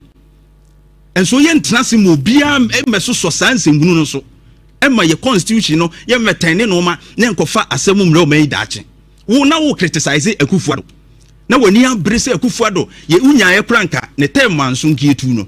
If there was an extension of sa no ma no a na Akufo-Addo so say babiem and with incumbency advantage na nka security nyina wo na family electoral committee bibia wo na no wo yes wo say babiem na ne nia brace wo be win power. Do you know what would have happened in this country? Yenya sanse hu na emo awo man no. You know say to do. Good morning. Akoko good morning. Bibia woko adom ne mpai boye ho ye. Eno ma bia hyase a ekoso e wo Ghana na yedika di hu nkomo aka ho asem bibre. By seems say nipa bia ye o madwen se omo de Ghana no ana im se omo mpeni yi na omo hu de ehu da. Omo hu de ano eden danti no.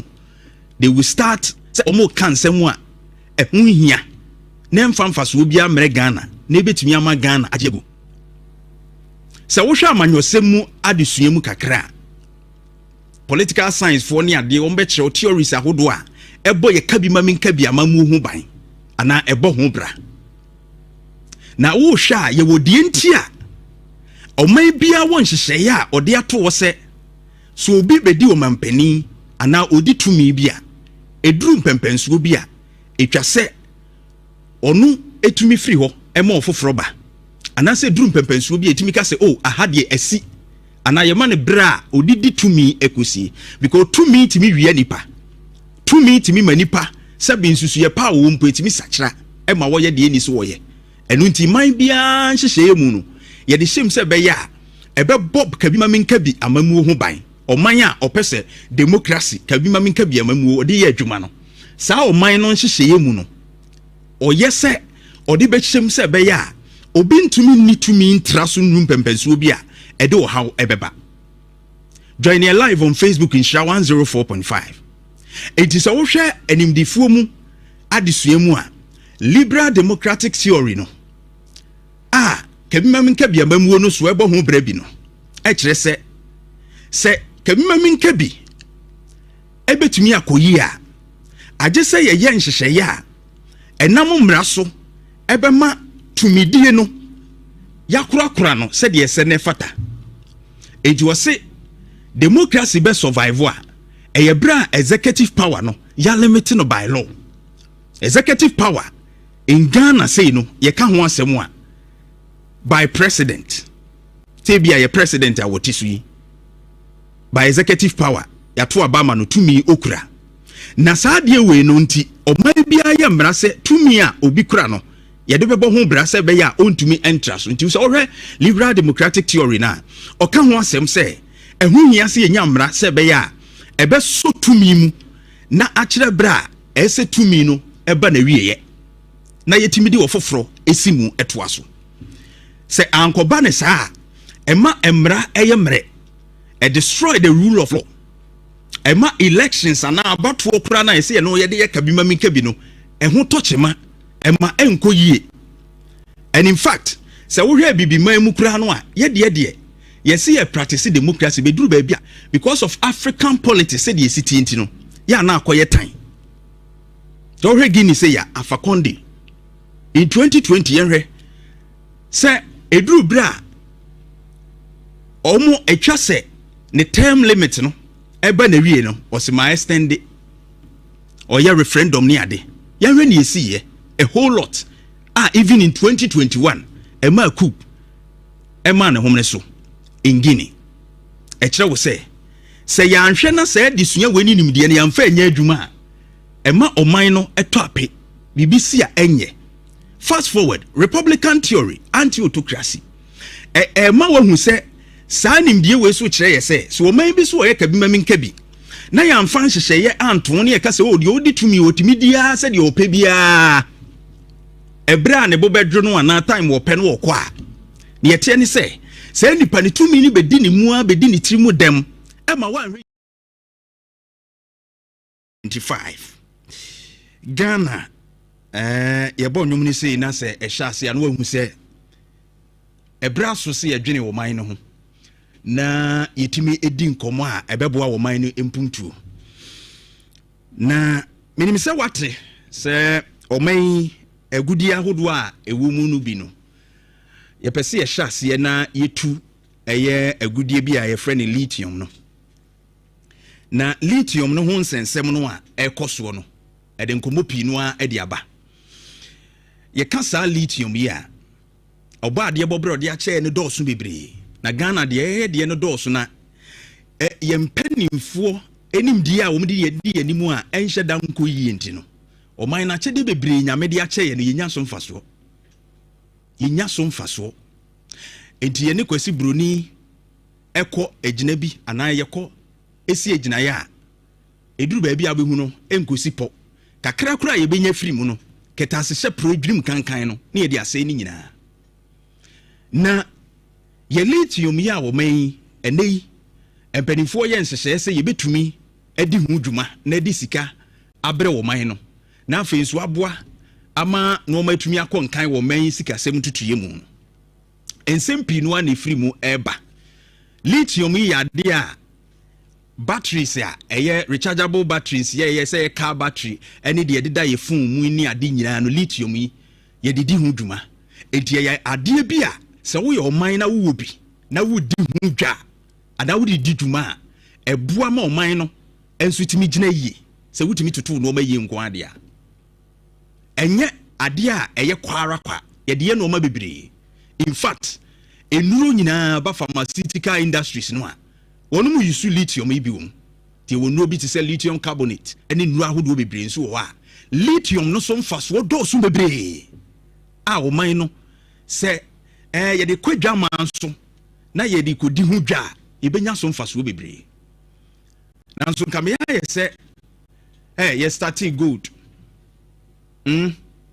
yɛkɔ bauxite ho kakra yɛde mu a kyɛ sɛ yɛnya fam ho nyame de akyɛ yɛn ne nyinaa wɔman no yɛhu yɛ ho ano kyɛ sɛ yɛdware ho yɛ ho a yɛpee yɛ ho yɛhu ne yɛyɛ kɔ de yɛba bɛduru baabi ne kyɛ sɛ yɛkɔ lala wɔ IMF enti ɛho akɔhia sɛ saa bere yi a lithium ɛho nkɔmmɔdie ɛkɔ soɔ no yɛtumi di ho nkɔmmɔ yie na ɛtumi de mfasoɔ a ɛsɛ fata ɛde brɛ ɔman no na ɛma ɔman no ɛdi yie na ɔman no ɛtumi kɔ n'anim na ne yɛbɛnya ne sɛ ɛnaano ada wɔsoafo a ɔna hwɛ nsase ɛne ɔbɔ adeɛ bɔbrɛ ɔde akyɛ yɛ so Lands and Natural Resources Minister Jantuah Kofi Dawson ɛde saa lithium yi ho dwumadie no ho nsɛm kɔto parliament papa yi a wɔda Facebook nhyira 104.5 yɛ live on Facebook na join me na ama Kofi Dawson ɛde kɔɛ sɛ deal no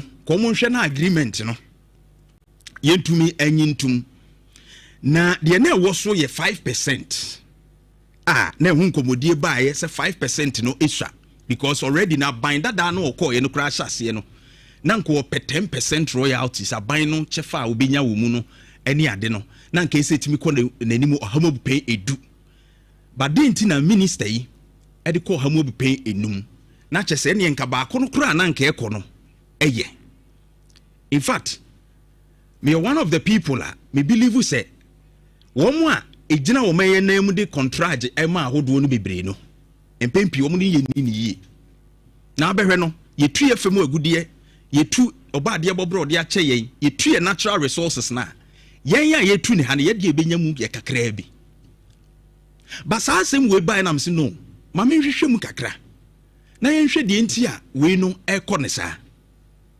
na sɛ yɛn yɛmmra yɛyɛ ɛde to hɔ a ɛno ɛma yɛn ɛyɛ Minerals and Mining Act ana law ana ɛbɔ yɛn ho ban ɛbra no ayɛ nhyehyɛeɛ ana limit kwan a yɛbɛfa so a yɛbɛdili ana yɛbɛyɛ agreement about saa no mani bi enti no minister biara no obɛdi saa adwuma ni biara no ɛwɔ range a ɛsɛ ogyina mu enti na no me ne ɛyɛ Collins Dauda etwetwe nkomo ha honorable ote say o kan say they had a space between 5-6%. Na minister no per the old act no. And minister no 6 no hwe prices ya na lithium no di be gina ne world price changes ni ade no a. Na 5 no mum na beboa oman ni ye. But abida da no apen so a no mo ye no so. Omo di gina atenti, we all had concerns about it. Say natural resources no ye betu a ni ye sisi yen e am ye kakra bi. Na eno na de ekopie mu mini ugin tena hahwe act 900 no. Na e ka ho asem say Minerals and Mining Act 900 no. Emma ho kwan say minister no etumi ede percentage bi a obetumi a prescribe a onu afin say ebeboa na ode to so anhye da anhye keten say yenye between 10 to 20% ye ja no open na say mra no anhye da anyina so so wonye percentage we edi minister no adwene mu ne anamo otu ye ne 5% e hyase makasa bebre bai emiye ye say isua ebinum kasa ye kura ye kan ho asem wo ha ne ade na eno ena Emmanuel Amakufibua, the minister of lands and natural resources wakotwe agreement no every parliament said the civil society organizations aka said the Ghana for e kasa ne ye dede wo ho no wo hu se anamutu no etwase ye se etu ne foforo na emwa amanfo ani nye ho, and that step was taken. Na enra ena mehu se minority in parliament omo calling for the resignation of Emmanuel Amakufibua. Na afi na me nwanwa kakra kire se am doing say na da ben na minority omo any bue say hunu say eduru ba bia ye obi bia ye friend incompetence e wo minister bi afa ana de minister bi ye no ese yetimi tu na de so na me nwanwa o say minority calls for resignation of the lands minister over inconsistencies in lithium agreement. Nam say na minority ene de mu say minister bitumi tu anamo bi e de no ma bi ko parliament ya Ghana fo ani nye hu nti mu betumi akabi amaye e ma do the extent that minister no empo etu anamo say oh nia mi susu ye empo na e wo mra dada animu a emra foforo nche keten se memfansi se na memfansi se ya me yes me fulo mra dada no de na ye between 5% de kro no enye se ye below 5% no me imagine 5% no eno no de no mo se mafom enti yentum ade so metie manfo no akotwe ade na free parliament na ye se hwe aye nhyehyɛ ne foforo no eno nti no because say me de aba ma be ye free ho ni nti no eno no wo ye incompetent yentu na de so am say wow. Is that the minority now, which was majority yesterday? Ani eni momo a. Na no ma ko parliament ya Ghana fo ani nye ho a. Ye ka ne mpomu nyaaya o mbetwa ye ma no. Is that the same people? Ani ye tre ha ke no for real 30 mi ko ra parliament. E ke ka de wo pe. E de begu ye so policies ahodo. Ghana fo ye hu dede nsu ye se ye de beba. So ye kai parliament a Japan royalty deal call ye na manfo ka ho asem parliament ye just that the implementation was a problem enu mu gigina mu awo ebeboa wo man ye good future good den ebeboa ye ka na mu gina so mu gitum na ba kokura ha dwene pa na ha Ghana for sabe no ye e-levy call parliament Ghana for su say e-levy mo de betwe yeso a yehuna mane. As of that time mo amoye minority nei, you were majority then. You were defending e-levy eno kura na be mia Ghana for civil society organizations here omo kase ya mo kase omo kura sorry ntino mo gina so say Amakufibua en resign. They were talking then say e-levy no ebe ha Ghana for sabre no de na mo ye mu betwa ho cake eye hu birthday manhia yeso MP sticker Steven Yera Steven sticker ekasai Steven amwa eche say omu na mu to me we are in power, we will pass it today, We will pass it tomorrow. We will pass it. Whatever they want to do, we will pass it at the right time. They can't do anything. We are in government. If they claim it will make us unpopular, why wouldn't they stop? Well, they know this is going to transform and change the lives of Kenyans. They know this is going to reverse the consequences of the COVID. They know this is going to put our fiscal space in the right perspective. And they are afraid that Kenyans will continue to build their goodwill and confidence in this government. So please, we need a e-levy. We will pass it. Whatever they want to do, we will pass it at the right time. They can't do anything. We are in government. If they claim it will make us unpopular, why wouldn't they stop? Where is the car? Stephen Amwa, Inshiaisu MP. Sabreno, na Ghana fu sumo ni levy. Bamu mfiye. You went ahead. But this is a minister. Ebra Ghana fu ye dedino. Though say some of us, we were against the 5% say Samaye. But ye de da ye tiemu no. Emmanuel Amakofi bua. Aso abie. Ono wa anye ye ntie ne atene bi. Said ye hu kane no. But he has gone and withdrawn it. So we behwe Ghana for de a wo mo ka. No ye further engagement. Ami enya de beboa wo man. Then you are calling for his resignation. Sabre no kenofuriata. Then amutumi ye fa ho.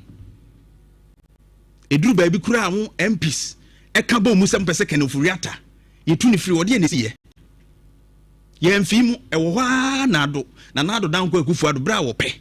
Na afi no ma agi agu awie no. Ene wo bedane no ho.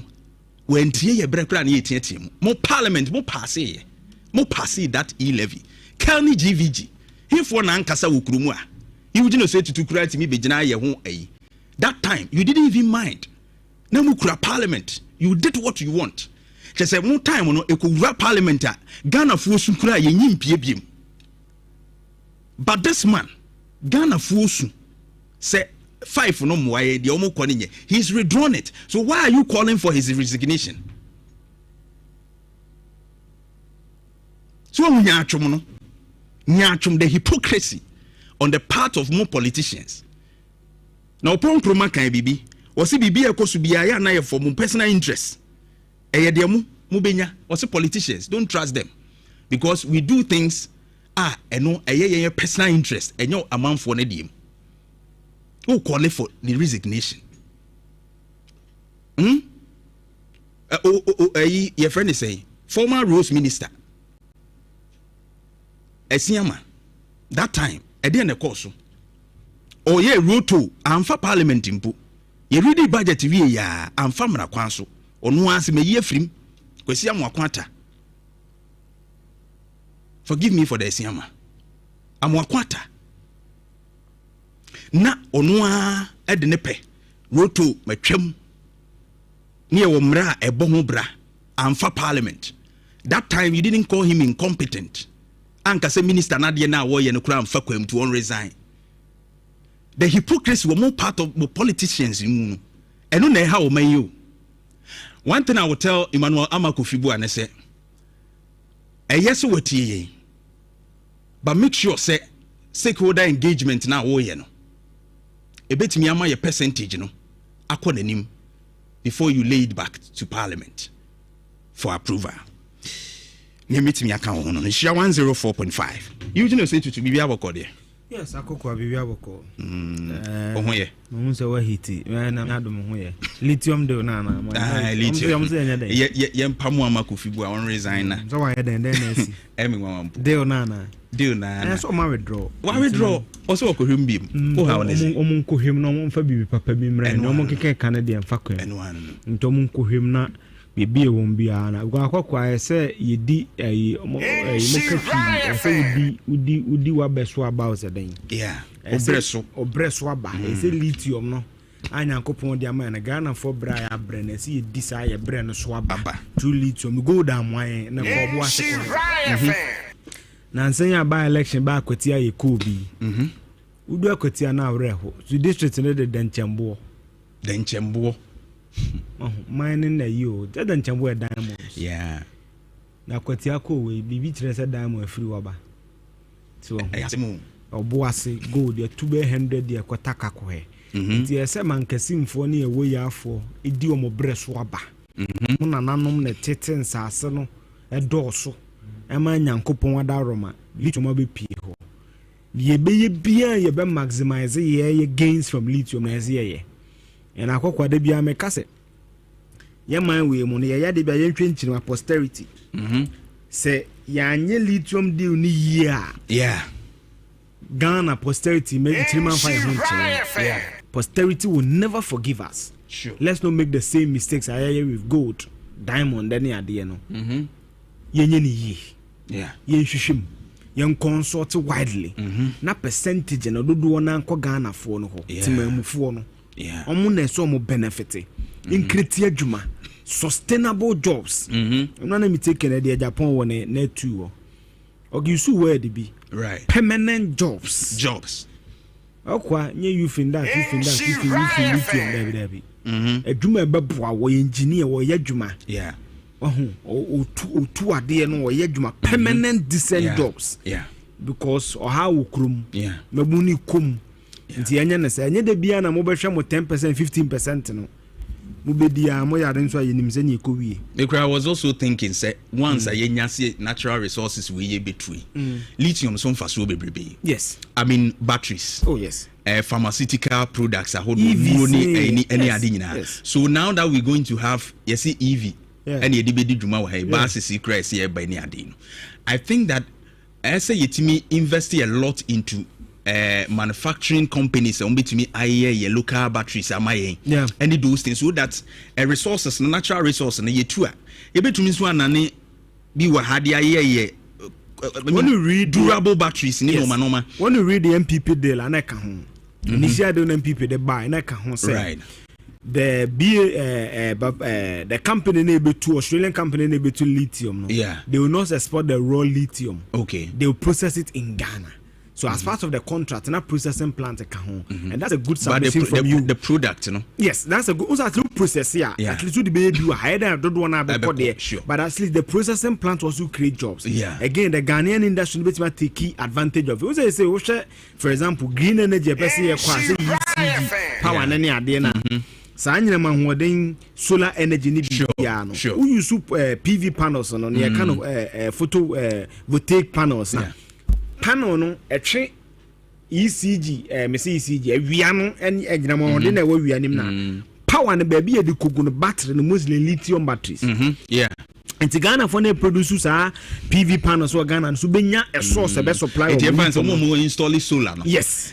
Panel na ya de bo wi. Yes.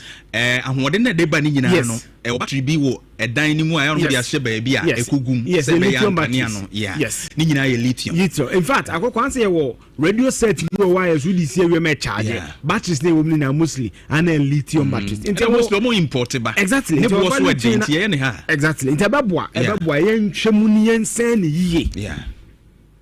De bia me kaza akok eliske bia ni yedi. Eno ni asem. Omun nsan ni yiye man.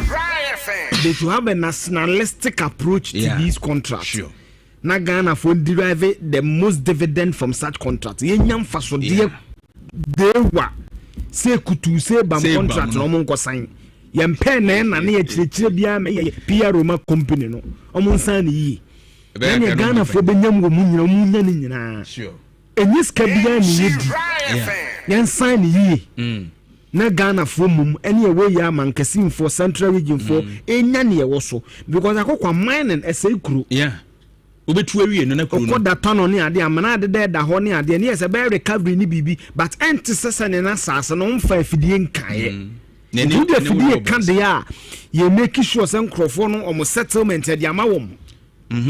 Omo compensations omo nsaka. Baby ye betu omo ko peaceful. Yeah. Yetimi ama ye clear road maps yen learn na classes na sana ma nyina ama na nse man so bi wi ye hwa sa de nyina na beboa ye na ase sure enti mpedimfo minim se omu tie because ha no metie Eugene what is prime minister no honsem koso de that but Kennedy akompre ko Japan I responded before say beba I mean Boko update no so no. Kennedy Ekumprekwe Japan is campaigning. Atachia enso abekasa kakra. Any idea me say around these 3 people I just afford the na Kennedy responding and Atachia enso akokasa. Dan was for the man on the hunsem bebre aba. But looking at this, first no na akoye to say direct to Baumia and but you see as a swing ko I mean ne Baumia supporters no aside Kennedy against Baumia supporters and all that and sound a sign of I mean danger to elections here by on the part of Baumia I mean successful. I expected. You see, I hope I expected. Then the MPP rush into another election after an election. Yeah. So it's to be expected. You're attaching some of the cans. Kennedy told them be a man. But Uti Kennedy so audio not one casa. Yeah, and the PRO, Kwesi Kwarten say, KTM and Sam no can say attach at the end you could did you for the attempt to Heathrow Airport. I think I saw evidence. Be submitting a passport. Temu be a call London, say Heathrow. Or London, right? Gatwick Heathrow, yes. So I think it's UK. No, UK. It's no Obian find a passport from Nano Munshim. On one just after the end of the day, and I'm in Besame Kobe because of home history. No, yeah. Sabe, almost signed that. Me Nimian Sansin. Oh, do you Mr. Robert Hill screen, mommy? Me Nimian Sansin will be our worry and animal, so I don't want to go there, but I just have found some no kind. I think say it came across as a bit self-centered.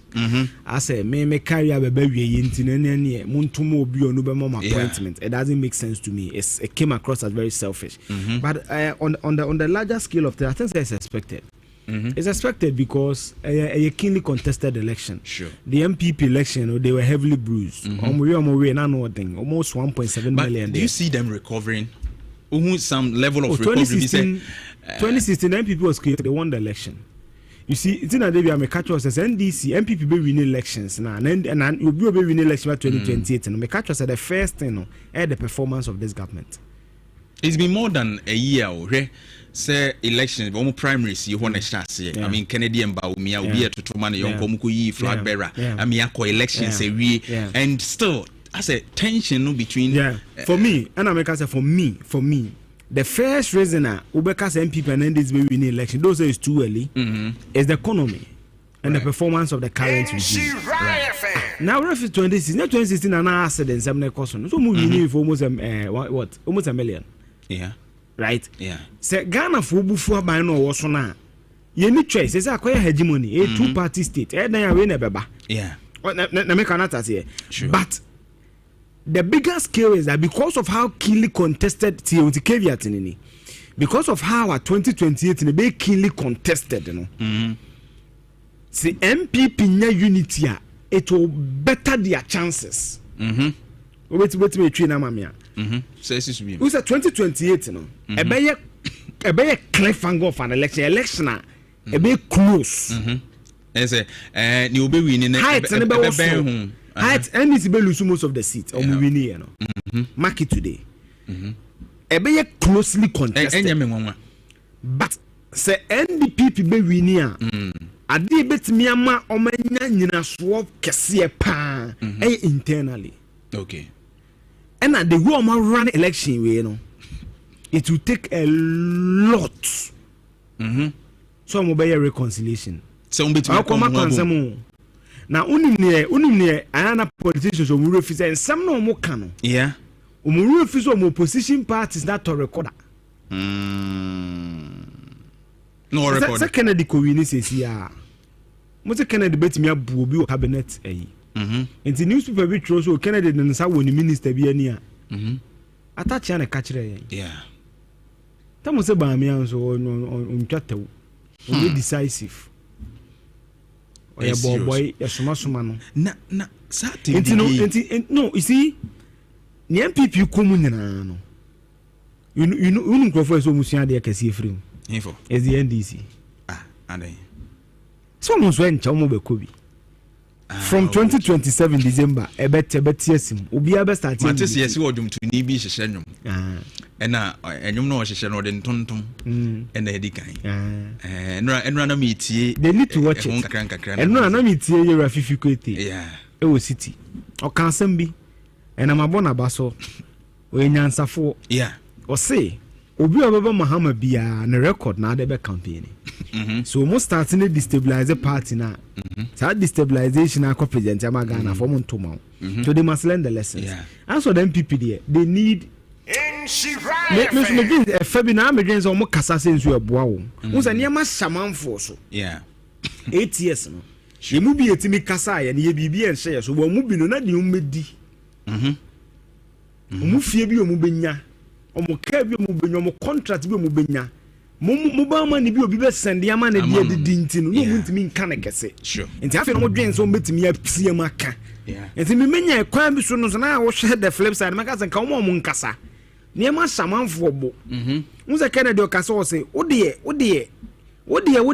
near my senator. And also say, no, maybe we hope a worker.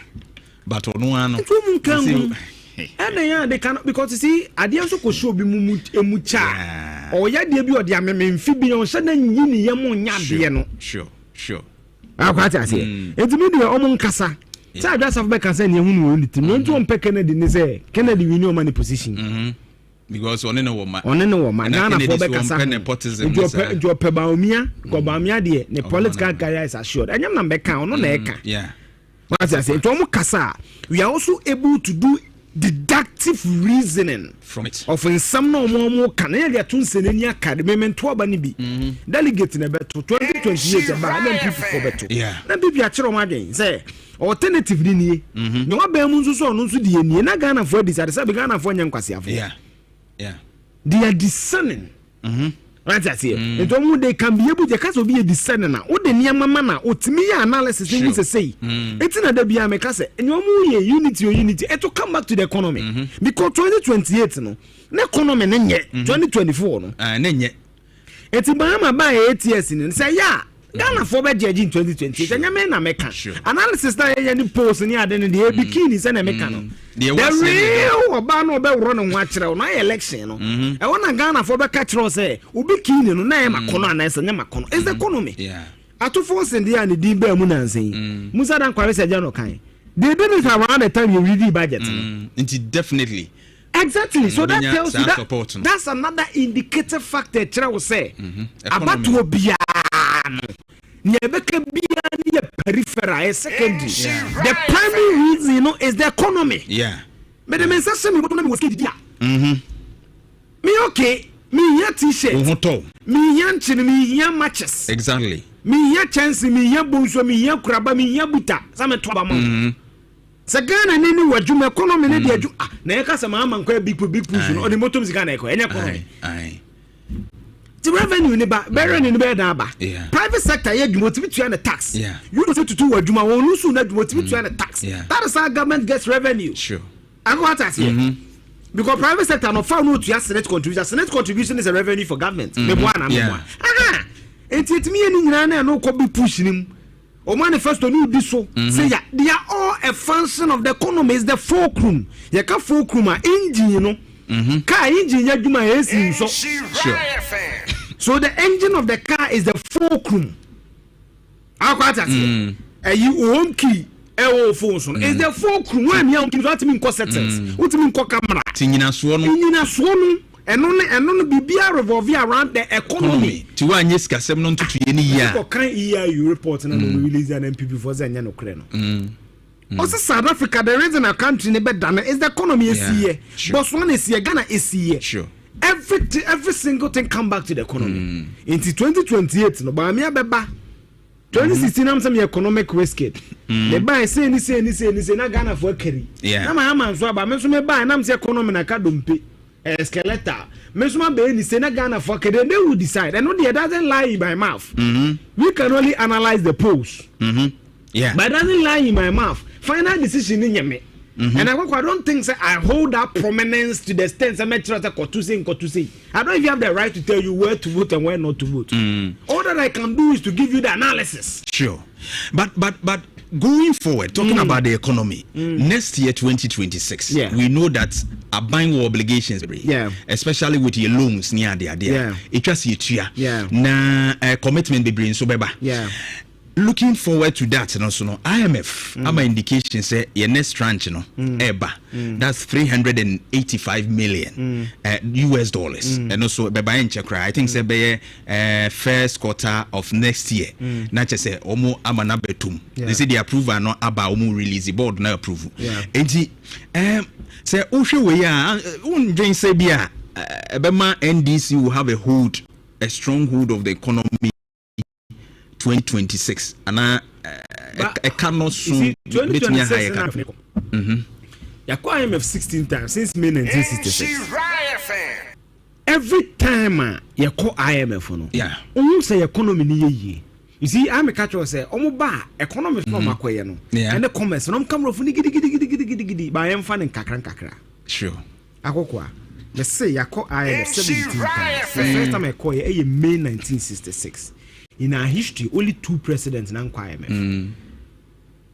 Kwame Nkrumah and Ike Echampo umpe na IMF all other governments military democratic IMF check it until say be IMF sure no an economy net say IMF economy net say MPP be free abemu na certain indicators na aba form na inflation December 2020 na 54% almost na medu 20 something percent currency no na abedu 14.7 that's as January sure na fuel na be around 14-13 per liter mebwa and they are around 11-12 mebwa it's not eba form into the exit of the IMF 2019 thereabout we started seeing say no maybe yes, because they enjoyed no musa trim. I mean after Mahama covered by almost any identima a crash exactly na kwa wako baby free less than 2 years na san ko so much on credit policy credibility stance said you be to anamo afa e chere o say unimu ho so hwe that's an admission of failure I quite as sure that's an admission of failure. It's the economy. It's not the class to force them on your office. Conform. And I like what you see. There na Korean come a perfect answer. So other na currency no na ye 10 they say abedu 11. Didn't ya? Christmas abai kokra man paboa. Ya kokra nkra so we need the dollars for the importers to go. But people say why have you not produced them here?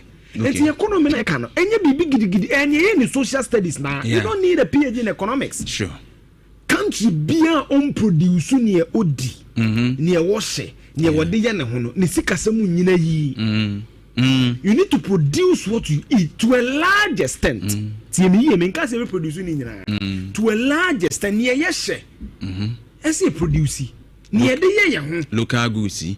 Oko inkonya ago wuni ask for money programs for my free advert amamo omo timi ye ni yi sanitary pad ni ade ye organ for bi metimi aye we need to empower them right so say NDC be ye no if they do the usual say ni ani na ye bobora ba ye project akokwa Ghana nkwa na buru kra ye bia ye fen ko productive sectors of the economy ye the sound conscious sectors are this kind ye num.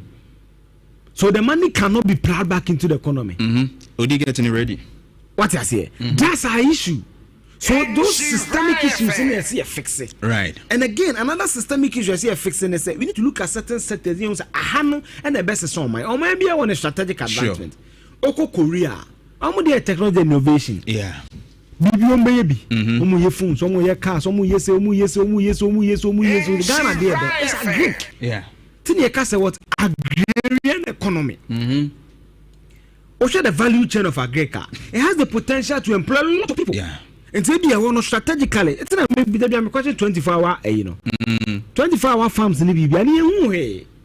And also the best saturated. Then see the water lake, and only by your food. Your pipe irrigation, and no the best economy. I think said the 24-hour economy will be one of the scorecard. Exactly. Of the NDC, a major scorecard. Yeah. Indeed, because on the currently will be a KuroYiMuNsem, and that was Adeba because we are attracting Crawford. Yeah. Is a 3 shift, and it's a human only adeno because they're gonna for pay a juma. Yeah.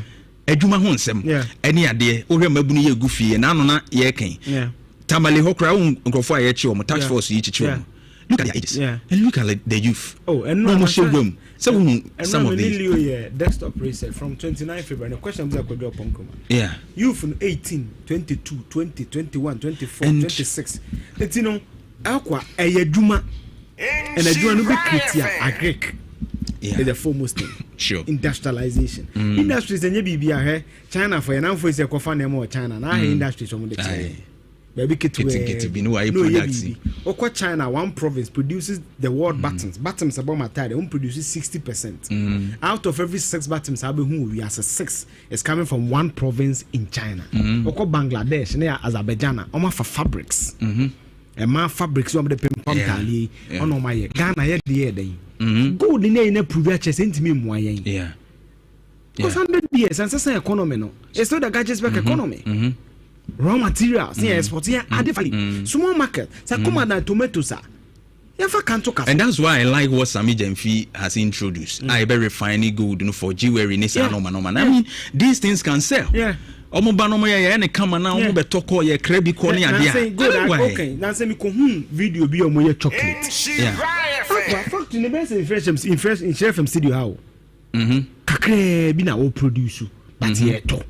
Sane mani nya to face. Right. You bet me and Ghana ha so bolo, you bet me package ya and value addition be ababwa. You want near mano. We have the means, we have the expertise. And ni na ya near ma akokwa me dwen say started the adwen fa ho a ebabwa. Right. Eugene, Mamin Kodin Komomra ba na afi yatoa so ahwe the other side of the stories on board. Now, Mr. Paul Boateng, security expert, wabene wabambo mu nsem ye pa yenkodin komo na emfa enei bokwa na motu government in response aba or say wa accept report no omutu ho na mo na yenkodin komo kakra on the security eye no saying it here. Mr. Paul Boateng, good morning. Good morning. Oh, where you there?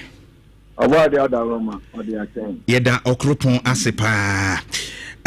Meaning say boko mediation no hunsensem no. For the past over a year, ede kotu mu ye ni gushwe disua say enoma beko bi some abambofo e research upon research ne ade. First of all, report no enkan ye wo mampani atena ye ni nyina substance na ewum no. Let me take your view on it. As an expert. Who is saying? Mini ani edikan mamemfo akonye so enna obi bia oba me ma me ayi ase ense mimi ndan na me sie me ma me wo bencha isanse. Ni titru nkoma mi kromo hene na adekwa me otoso me nsane nwade a oye ni support oduman. Na me nanfofo a omofri ofodu afija ase ene masse ne megere on better mechi. Ni titru nso nkoma Johnny Madam for Johnny free US or see free premium kutoka no obey ye nase. In fact, why the only doctor Rosina, no there will be bias to be oba ye enemy sapon. Our registrar general office or Kumaso, no there will be bias or more by right. Back to your question. Media obi oforo mi bianu me stand on Boko issue. So we follow me there be na me can say can na me wakonya se me to ohenefo ewura otokoko so ka me ka kire say be ya nka o sa Boko nse mani nso if you say me say ni esi e besi ntino na o hene ekọ so mu no na me no ma enya me de sa if you say adeno omatro na say duachi aye no politics ache ntino na minim say Barima ohene nhyehyɛ no ɛyɛ dan aba ko njintu ana o hwɛ Boko issue no nso a enti sɛ nyesi adani ne abudufo no nso adani ne abudufo no yɛ yɛfunu mu ade ba ko we nso dey different ethnic group and tribes. Entina enema me fin se besi no ebi na esi no ba me person me kom bebre recommendation ma hwe but me sure se nkaban to no bo ase ansa na behind the scenes no mo nya dwumaden ma ne wo se won ti ase no on Tiasia and Sana on what you may implement. Yes, a bear escalating my as say near my people. Minister comments on Mekan in me. But Ore Abankrata or the buy any anamutu pesu to na why ye marki about 1 billion Ghana cedis cross a fanshare and develop a Boko Township near other incentives here womo to live very well as a town.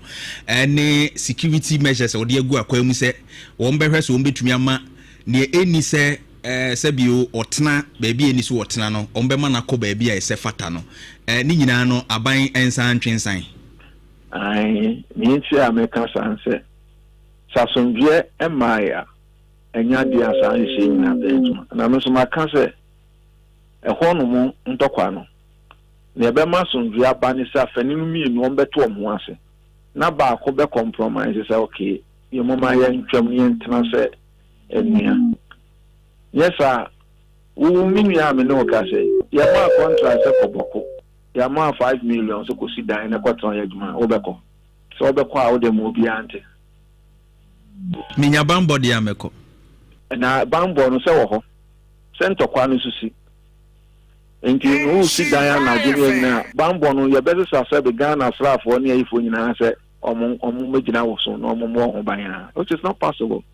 Anna and yet down by for person will be this. Even when we in the crown, why never quite Juma. So we a nurse, we a doctor, and now which we say, oh baby, could I say a dinner, your personal coboko, so on quatradia, oh, so Bemanaqua, Kaunyanos was, and I got the Albemanaco. If it's all more to one creed than Yaba. So some dear Amahua, or one Tiasia, are buying to say you be a baby, and Juma. No, you are Tiasiano. And a two. You are now on person Cofano call, baby on person within a corner. Or Hinana, a person Cofano Filho. Nairi. And oh no, near one near Yairi, Boons are only seeing him. Don't be Fanaco Nairi, no. You have finished Dinka Cram said, Yamekai. That's a moon said, you will go for the blessing and buy. Okay. And now almost see one, you know. Moment and now a buying a chassis cancer man or see one, you know. And no. So one man you careful now approaching no yes a force a bed some cry a best say intimate by say anything I'm saying quantum of was kakra now say overload of Nairino or money in the Becassa and Ubabua say asumvia ma no quans asumvia ma one be bien one the Bequa a bayajuma.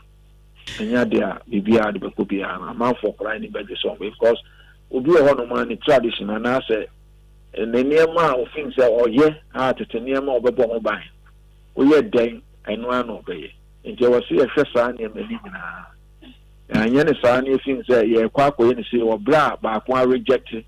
Now, shall keywords be a use so called idea was a dream, you know. Okay. Minim say anamotuo asundwe mu no. Mediation eka ho. Say yebenya mpanimfo bi a omoye neutral parties. Na ombetena ho no ne afanu ni nyina edi nkomo and that is near a course. Now near wo kire say efa the other side no so won tiase enti report no kra no onyin tumu no. You be con saying in your expertise. Me say mediation is a part of the process. I ensure say peace beba. Afenu ni mi enu nyina no.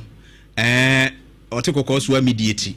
But the abane say afano a ese wote ne ho ase. Say saa didie nu ni wo no no. Ese onte ne ho ase. Now, you exhausted one approach, which is part of the processes are ye dey ensure say peace beba. With your expertise no baby a dri no. E dey biem na wo fin say ye betumi aya e be ensure say baby anu akoma beto yem because for now government also government suspended the all year the process and amotu obetu afa ho. Now o suspend a afa no so say onyi ntum kra da. E dey na yenyo.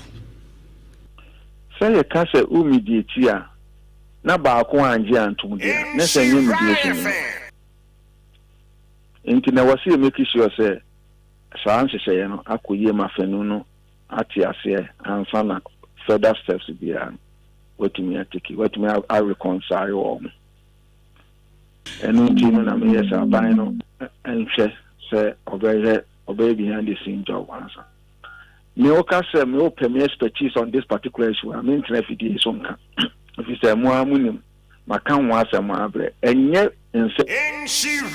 other issues I was aban no hwe no address yes sir in same way nko e be a day do we na politics obia perception was wrong so NDC for the omudia for kusasi for and MPP for so they are for mampusi for no and even sa judgment we are by enye den enye nwanwa kura so bi kwa kogina baabi minka so bi kura other side prominent figures in gina baabi say for ne otikoko so na ahia on this report because I am call senior mope enim senior ni publikasa ananka ko the other side and so be at the same thing them say sa issue we and say that bond no nti no e complicated maka asem awo bokun bebre in fact commentators are yakasa for security now many obi mb kan e ma warning ache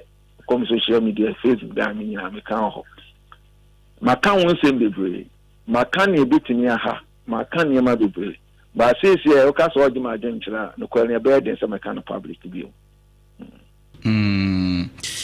okay Europe Boating finally Osha said na the nature of a situation netia obokono is in such kakra abem said na ebia anu de nebia sese no entese first na no adwo kakra ana sese no kra de ase cause I want to know say uhwemu a sese no adwo kakra e handle no said you come back the scene no ebeboa yie pa o se anu abrase entese first no okay na no so abrase nyina ye edidaso na dogo na wo sa anamo a yewura otumfu otum okay na mka say anya careful na ya address ne da yenum ye na president kofa recommendation na or share ye hu aduma say ene ma be escalate okay and you know measure say behind the scenes no omunye dwumaden na ye ohene na oho no yentimi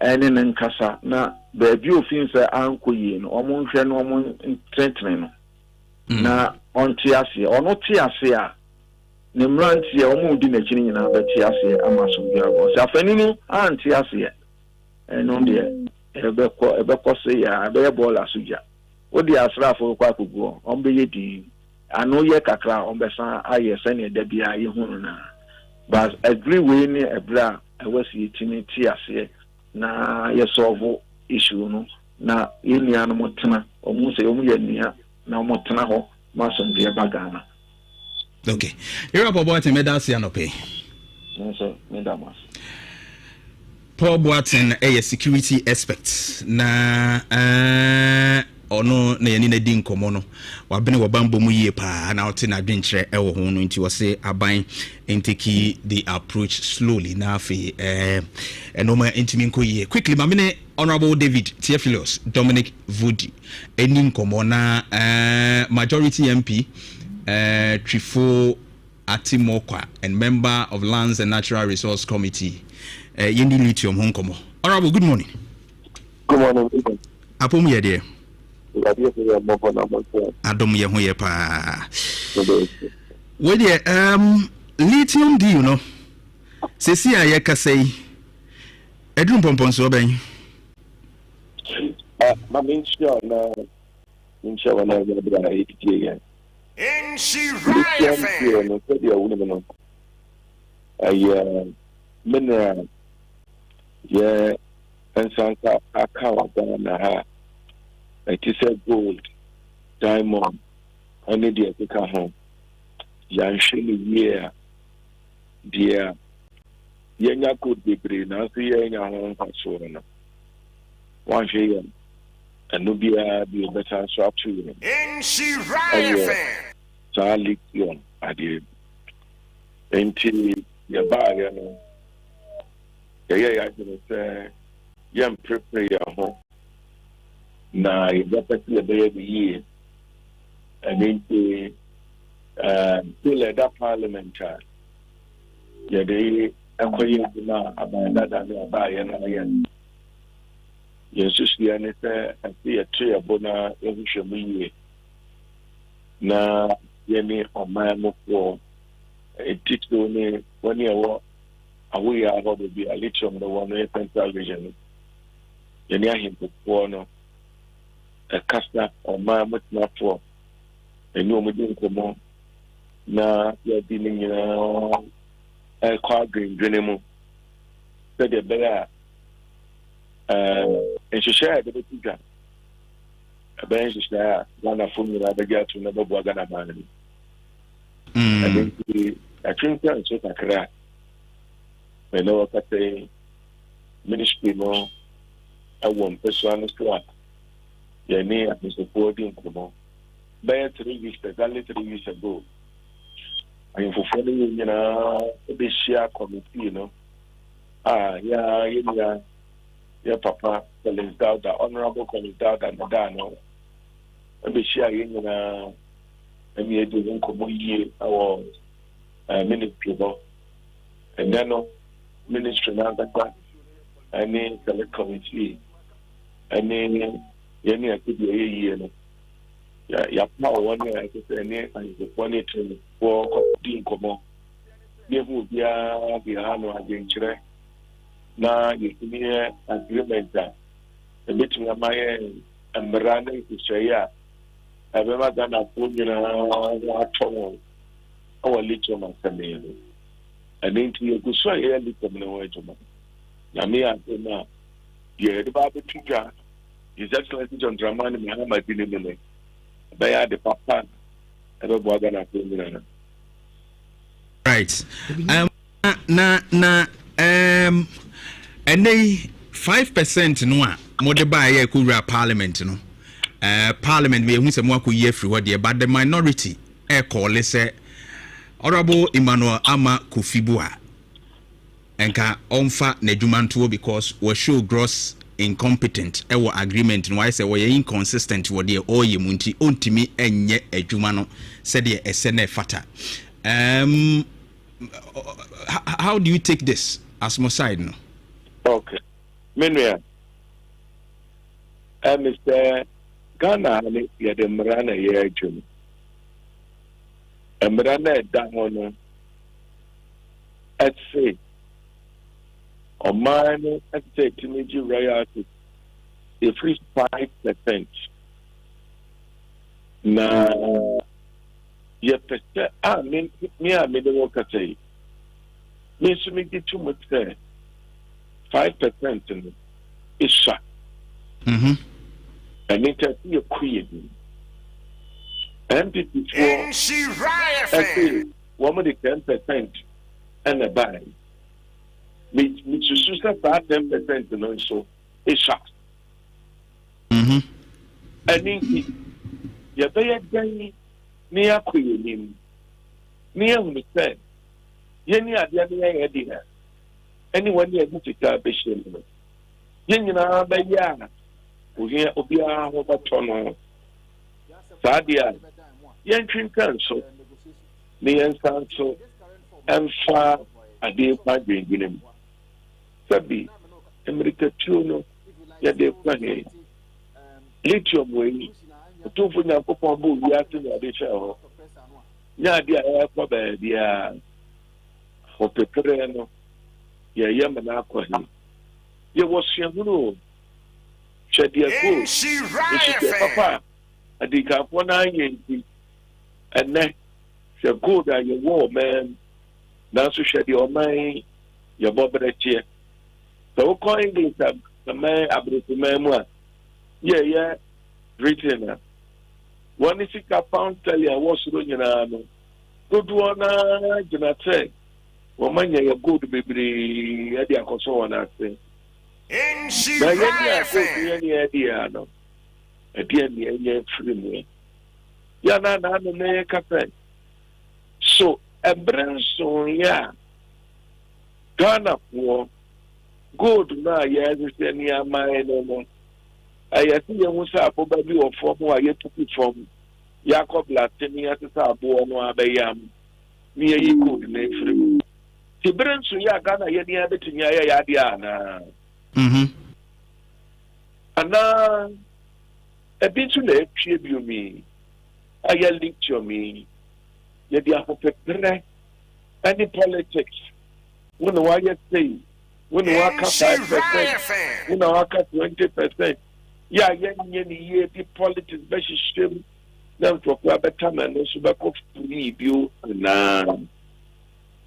His Excellency John Dramani Mahama from the poor one is Jantuah Barima come in the first one. Young Koya can Koya, your good maybe the day, young first. Lithium, no. Maybe young Catholic, young a pew. Young to a boat, the little one cata. Young drink today. Now we are here to a one in a money for buying, woman and I do my drink to the buying. You got that in pieces of information we call data. Eventually, once you come up with a decision, that decision must be accurate and beneficial to the entire country. Right. Into Namibia, into Mapani, a year. My knowledge here, I made my balcony fair, Yabaka near Botu, and J. Made my and one year, one more minority next year. But then say a paper and yes, sir. Shed your good, your work, your good. I buy a good order. I must be. Did one day El Cotono, Ghana for any good, which is a cry. And one for sure. Connected and be against the parental, the fear. Many the fear tree of both. Right. Okay. Fortunately, Yanka said, Memono Yanka. If I didn't declare, Yang, one my young Sunny, I didn't in the median, so I see a dead say, Mummy and Tia would be shiny ye. Now, dear, the name say, Brother Babuay. That's right, Dramani Mahama, a woman who I didn't papa and the Akuma papa. Mummy and Tia would be. Okay. Finally, Namamu Akono Act 900, Minerals and Mining Act. No. Emma Quine say, I mean, ye ma some percentages ye reasonable. Nemum ama ye limit biya minister no ebe gina so. Say bi o eso ma between 10 to be 20%, 30 to be 40% in terms of some of these minerals ni ade. Enunti minister no to me use any discretion because a state say as may be prescribed. Enti minister na betumi use na adwene e de akase bia me 5% and 10% and now we as parliamentarians and being part of the Lands and Natural Resources Committee no, don't you think say mu pushi na se nya specific range for minerals e wo memu a enke beboae menria medas that 90 no yeah what is it right and into the air church there is no limit as to how much we can negotiate for. But we must negotiate with solid foundation and solid ground. And in the area preparation work, any for capital. Look, I think that even if we have money in this country, exploration to determine the estimated amount of minerals in a particular area or in a land. It's a simple man, young Casaya. You set. Uba Yankee share that home. So Uba say the aya. You were good, your land, you have to be 10 hectares, 20 hectares. Go there, Where $1 billion estimated. Report the one here. You're ending in an idea at all. Into Whooper, you have 50-50. Pausika Beshamu Park. You see, we can proper negotiation. We are maybe a bit more Ghana for ye young fashion. A branch to her. I see it. Try a book. Yeah, boy, Chidima. And in Timinia, that appear we can't, and the appear money any year. Yet, mania proper bargaining power to be able to get what will benefit the Ghanaian people. The minerals belong to us. Right. Thank you very much. The mineral belongs to us. I like that. Honorable David Theophilos, Dominic Vondi, Yedasi Anope. On council. Amen.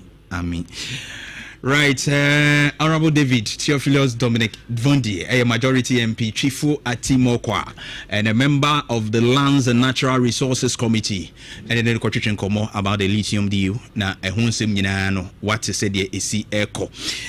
Insure 104.5. Kai said discount sales ni gusu don komi insure don komi ye gusu anti wo oja ton de bia bomoden na fabra ye bete bo no so ama kra na ye di hudwa e di amount from marketing manager was 0244729510 bronya brebia ye tete so ma nti ye gi obi si ye gi sika kese afini mu nyina ahase de ba na bronya bre ye te so hwi ngotimi adi wadwa ton de hu dawuro se de ye bon krofo de hu dawuro ya ne bo ne dafem so hu nti fresi ya ne fa de beshim se bia wo ton electricals normal anase ntade wo boutique bi wo shop bi bia pese obo hu dawuro ema yetimi di dwama no ye be ye de ama from marketing manager was 0244729510 0244729510 but don't forget say the 25th of December ye de ye ni chim Evergreen and Spacious Rotary Park Kumasi 25th December ya ene ye koji ani kojo entry kofikina atakidi oforiam ponsa kwabena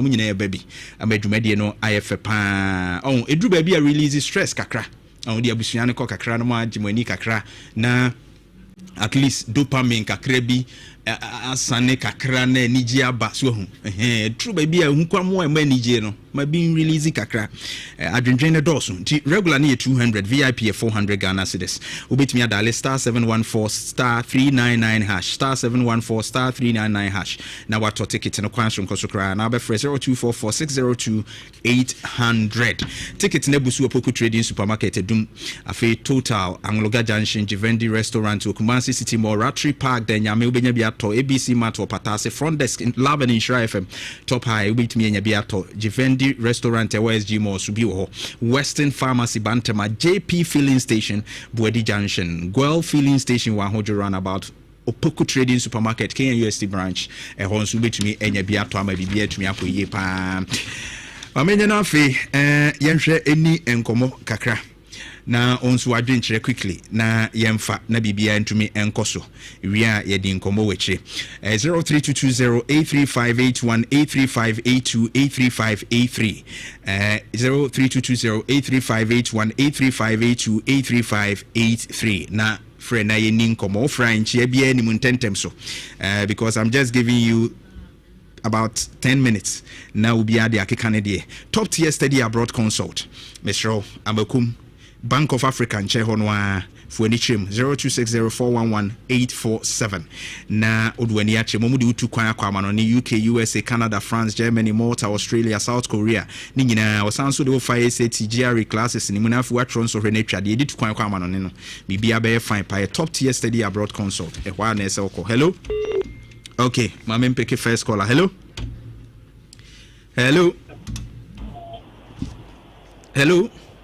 Hey, Agoba. Minia. Patrick, I thank you. I thank you to Patrick.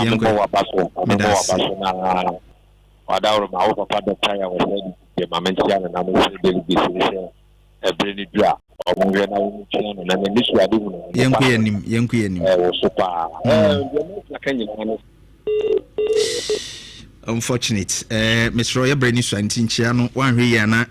ate wafiri so nse wa line na kate enti mesre wa ba no aye ntentem pa ede amame ne yakoye nim Kofu Ebenezer Junior of Nkari Atwimanwa Bieja South. Kofu anope good morning no mfa dwumede ni agro kra, and I like your support all the way. Support to be na maybe I'm very grateful for that. Nyame nsha bebre. Kofu Ebenezer Junior.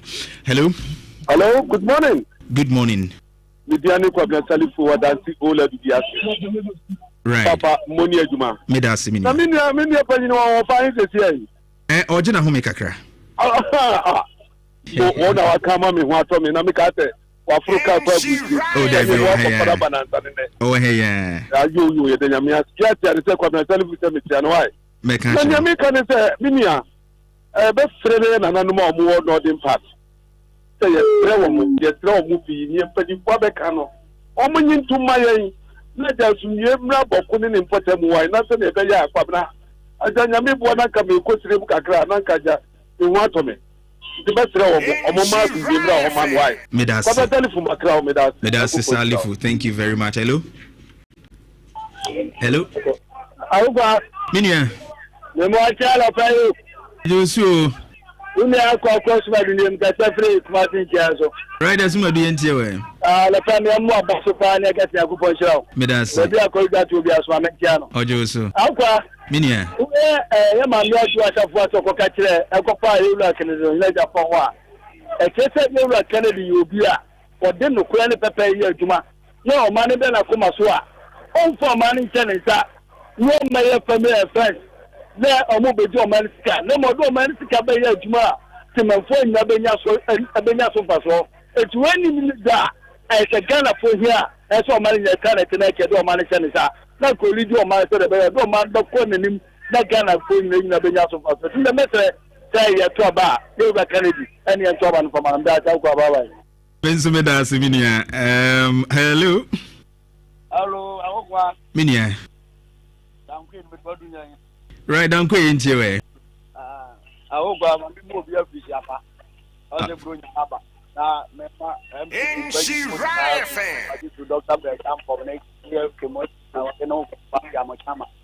Na yan kanche kana ko ya se as. Ye wo se NDC ko ba no futu no ma yi. No ma ko yi. Ka se no ma ko ya le wa ko je papa ko kwa yi ko to mu do. Onto mu nyanya so what get to begwa onji nzijo mu na ngai o say agogwa na ngai onji nzijo e wodem e wo ta ko pepe no ma to dia bra o ma be di bronya na watwe atwa mu kura me koto me ma no ma eji e ko sai sika no de bi ni ho de eji we ni aga ya ho to ye na dollar ko na nwa na agogwa e we preju moto dollar no de se ko fe mu bra na ko fo ma reflect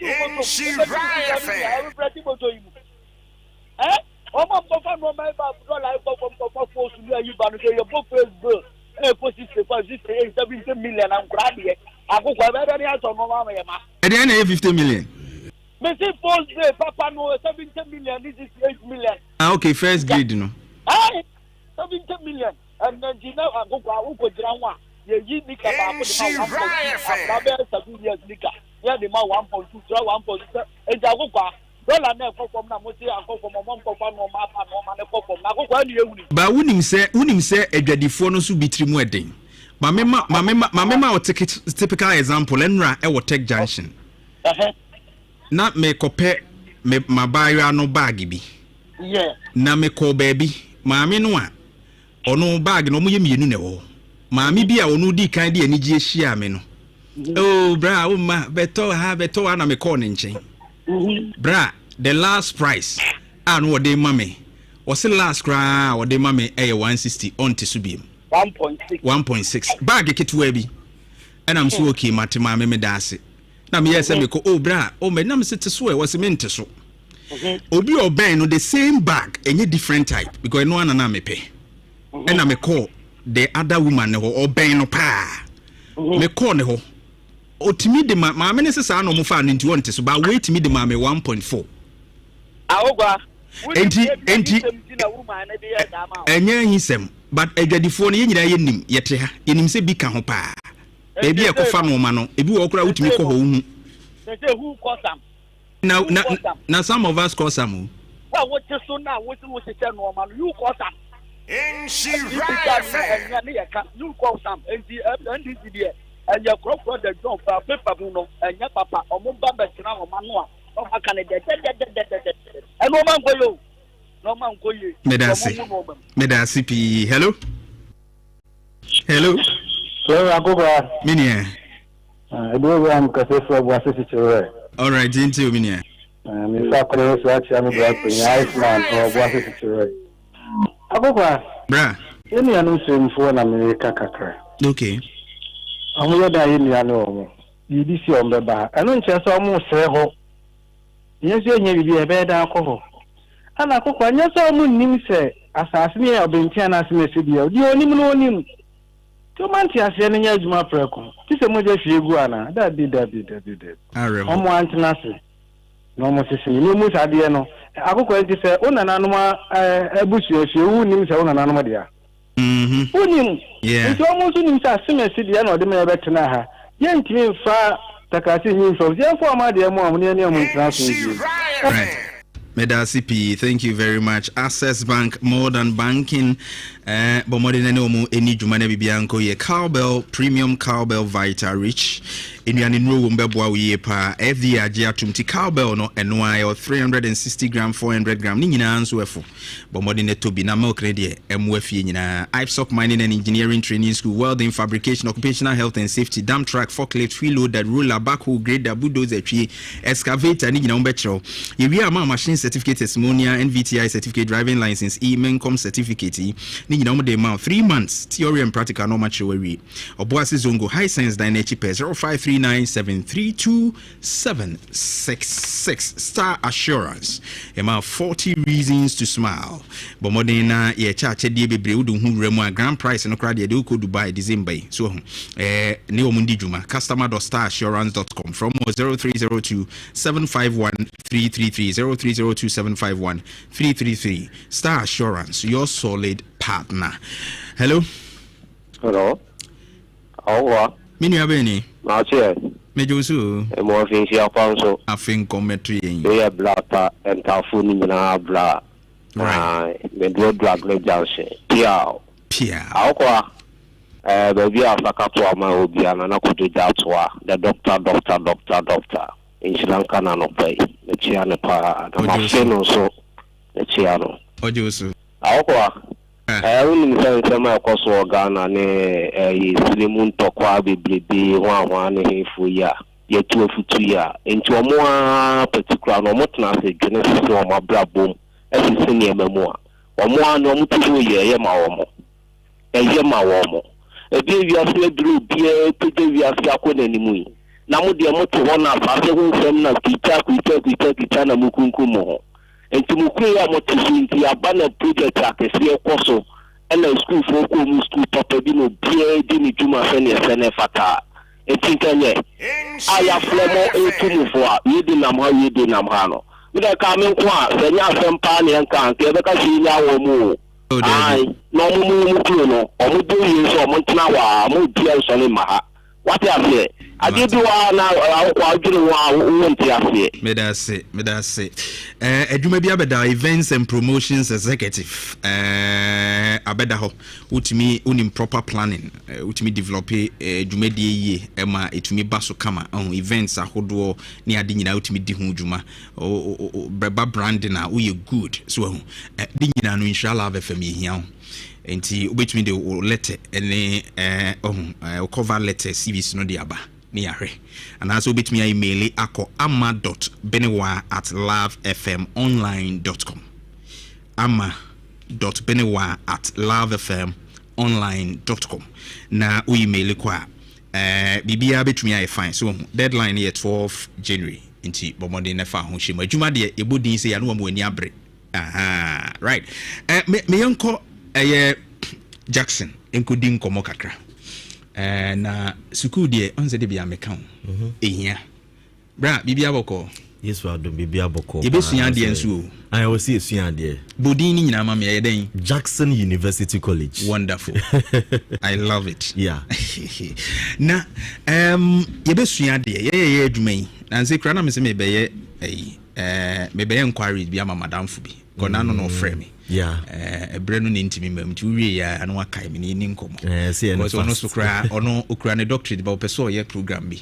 Oh, okay. Was last time now we bought postgraduate. Yeah, obetimi aba be ye postgraduate programs no. Yeah, sure. Obetimi ye program bit say masters in guidance and counseling. Sure. It say your postgraduate programs no. You mu be 5. Right. Your guidance and counseling ni na master of education, master of art and MPhil. Right. Your educational leadership and management. Your early grade and yes our or guidance and counseling early grade in it BBR I don't know bet me English bet mathematics it may be depending on where the preference, background sure. Coming from, but most of more postgraduates doctorate for PhD right. Yana Bebre now want to do educational leadership and management and guidance and counseling because they deal with so many people more counsel for leaders also ana ope opportunity with ABRGS, some promotion, be an appointment, be depending on the background, the ambition, who on more to me go for educational leadership and management. Yeah. But it's I have a problem with Omu school. Now, born my we school bare 5 years, not that suit fee. Na unko school. Ubu on my ubisan said dinti or beka say oh, nanka manage nursing home. Enunti onya nurse in totifie. Yeah. Obi so one man enije traditional universities ni bi. Yeah. But because only opportunity for any of the traditional universities ninti na otifie. Sure. But Jackson den opportunity na eden ma no within 4 years obetimi nya certificate all these traditional universities in our meden omunya your program no ye education into 4 years braba bachelor of education right. Accredited by JTech affiliated University of Education Winneba. Sure. Into we Jackson o certificate no it is said there wako University of Education Winneba na wako okay. It is a we school na what's na fie be 5 years 10 years na untimi enko regular universities also untimi enko training college then you are wasting a lot of time because our 4 years na 5 years na odetina fie no oba Jackson na Kwenya yes when you be at all because the amount of Kwenya say breast school na say adwuma and I say your business na for any within 4 years no when your degree certificate where we cry adwuma so awoye no so we increase your sources of income and sources of revenue umukra edu because say o compare adwuma o work experience o say academic experience into wow na the Sama Jackson cry sonko cry the fact to say your programs now you run apart from say a distance learning no yes the IT then aka your program no the last now I say oh yeah you know uko school no now we see computer account education now we the computer so what I say it is Sana Jackson then I think said 2 weeks ago me call St. Louis me call visiting right na many students ni bi ekasa say me hu say enche omo baba be makwan infra juso mine make count me hu say schools na teachers for be bride abafie especially year 1 for no bebre na den abafie which I know say they are going to resume few months from now obema obanatena fie kwa obema onwanatena fie kwa ne de manemba ye IT programs ni bi I are running on short duration it be a 2 months it be a 6 weeks your Microsoft Office obani betimi ababesua Microsoft Office which means you have software engineering which means you have cyber security ma obani besua IT abra wababetina fi vacation ombeko school back almost by February and answer March it is a period we say no obesua Jackson IT na ye offer eka ye education bia ebe boano Ebeboa ne pa. Ebeboa no. Na mo so amukuta masters dada. Mo hwe say mo be postgraduate program so. Akwenya ho. Guidance and counseling. Mo betimi aba be educational leadership and management. Betimi aba be ukuta degree dada. Opesa wo kira ade. Anaso opesa uni GS4 enya opportunity postings a. Be 1 year postgraduate diploma in education. We unpewi na opedien. Flexible. Besua de ntina de be kase learn with Jackson no. O learn with Jackson na unya opportunity for employment. O learn with Jackson na unya IT. O learn with Jackson na ye ma professional development, IT training. Any bibia e ka ho bia. Na o pese utu kwan so eko abochia bia o pese o to school so ana so pese o ye adwuma wo abochia. You have this opportunity say brabe learning with Jackson. Ye do be fa IELTS tuition. IELTS no. Yeah, but nurse for no ni. Nurse for no. Say you general, you academic. Sa pepe. Ti mu amoko ye mienu ni na bi. Enuma ahodo bebre no kra no bi anye teacher, enye nurse no. Omo so betimi ye general ni. Omo aba be ye general ni bi. Whether general or academic, o de bra. Eno de broni ni hia o. Yes I go do wa adwuma wo. So nya untimi. Say bi mu kwa wo se ma pa adwuma mi nya bi. Na broni uni krata e kire se wote bro. Sa pepe. Ti broni be da afo. Be de no afo adwuma.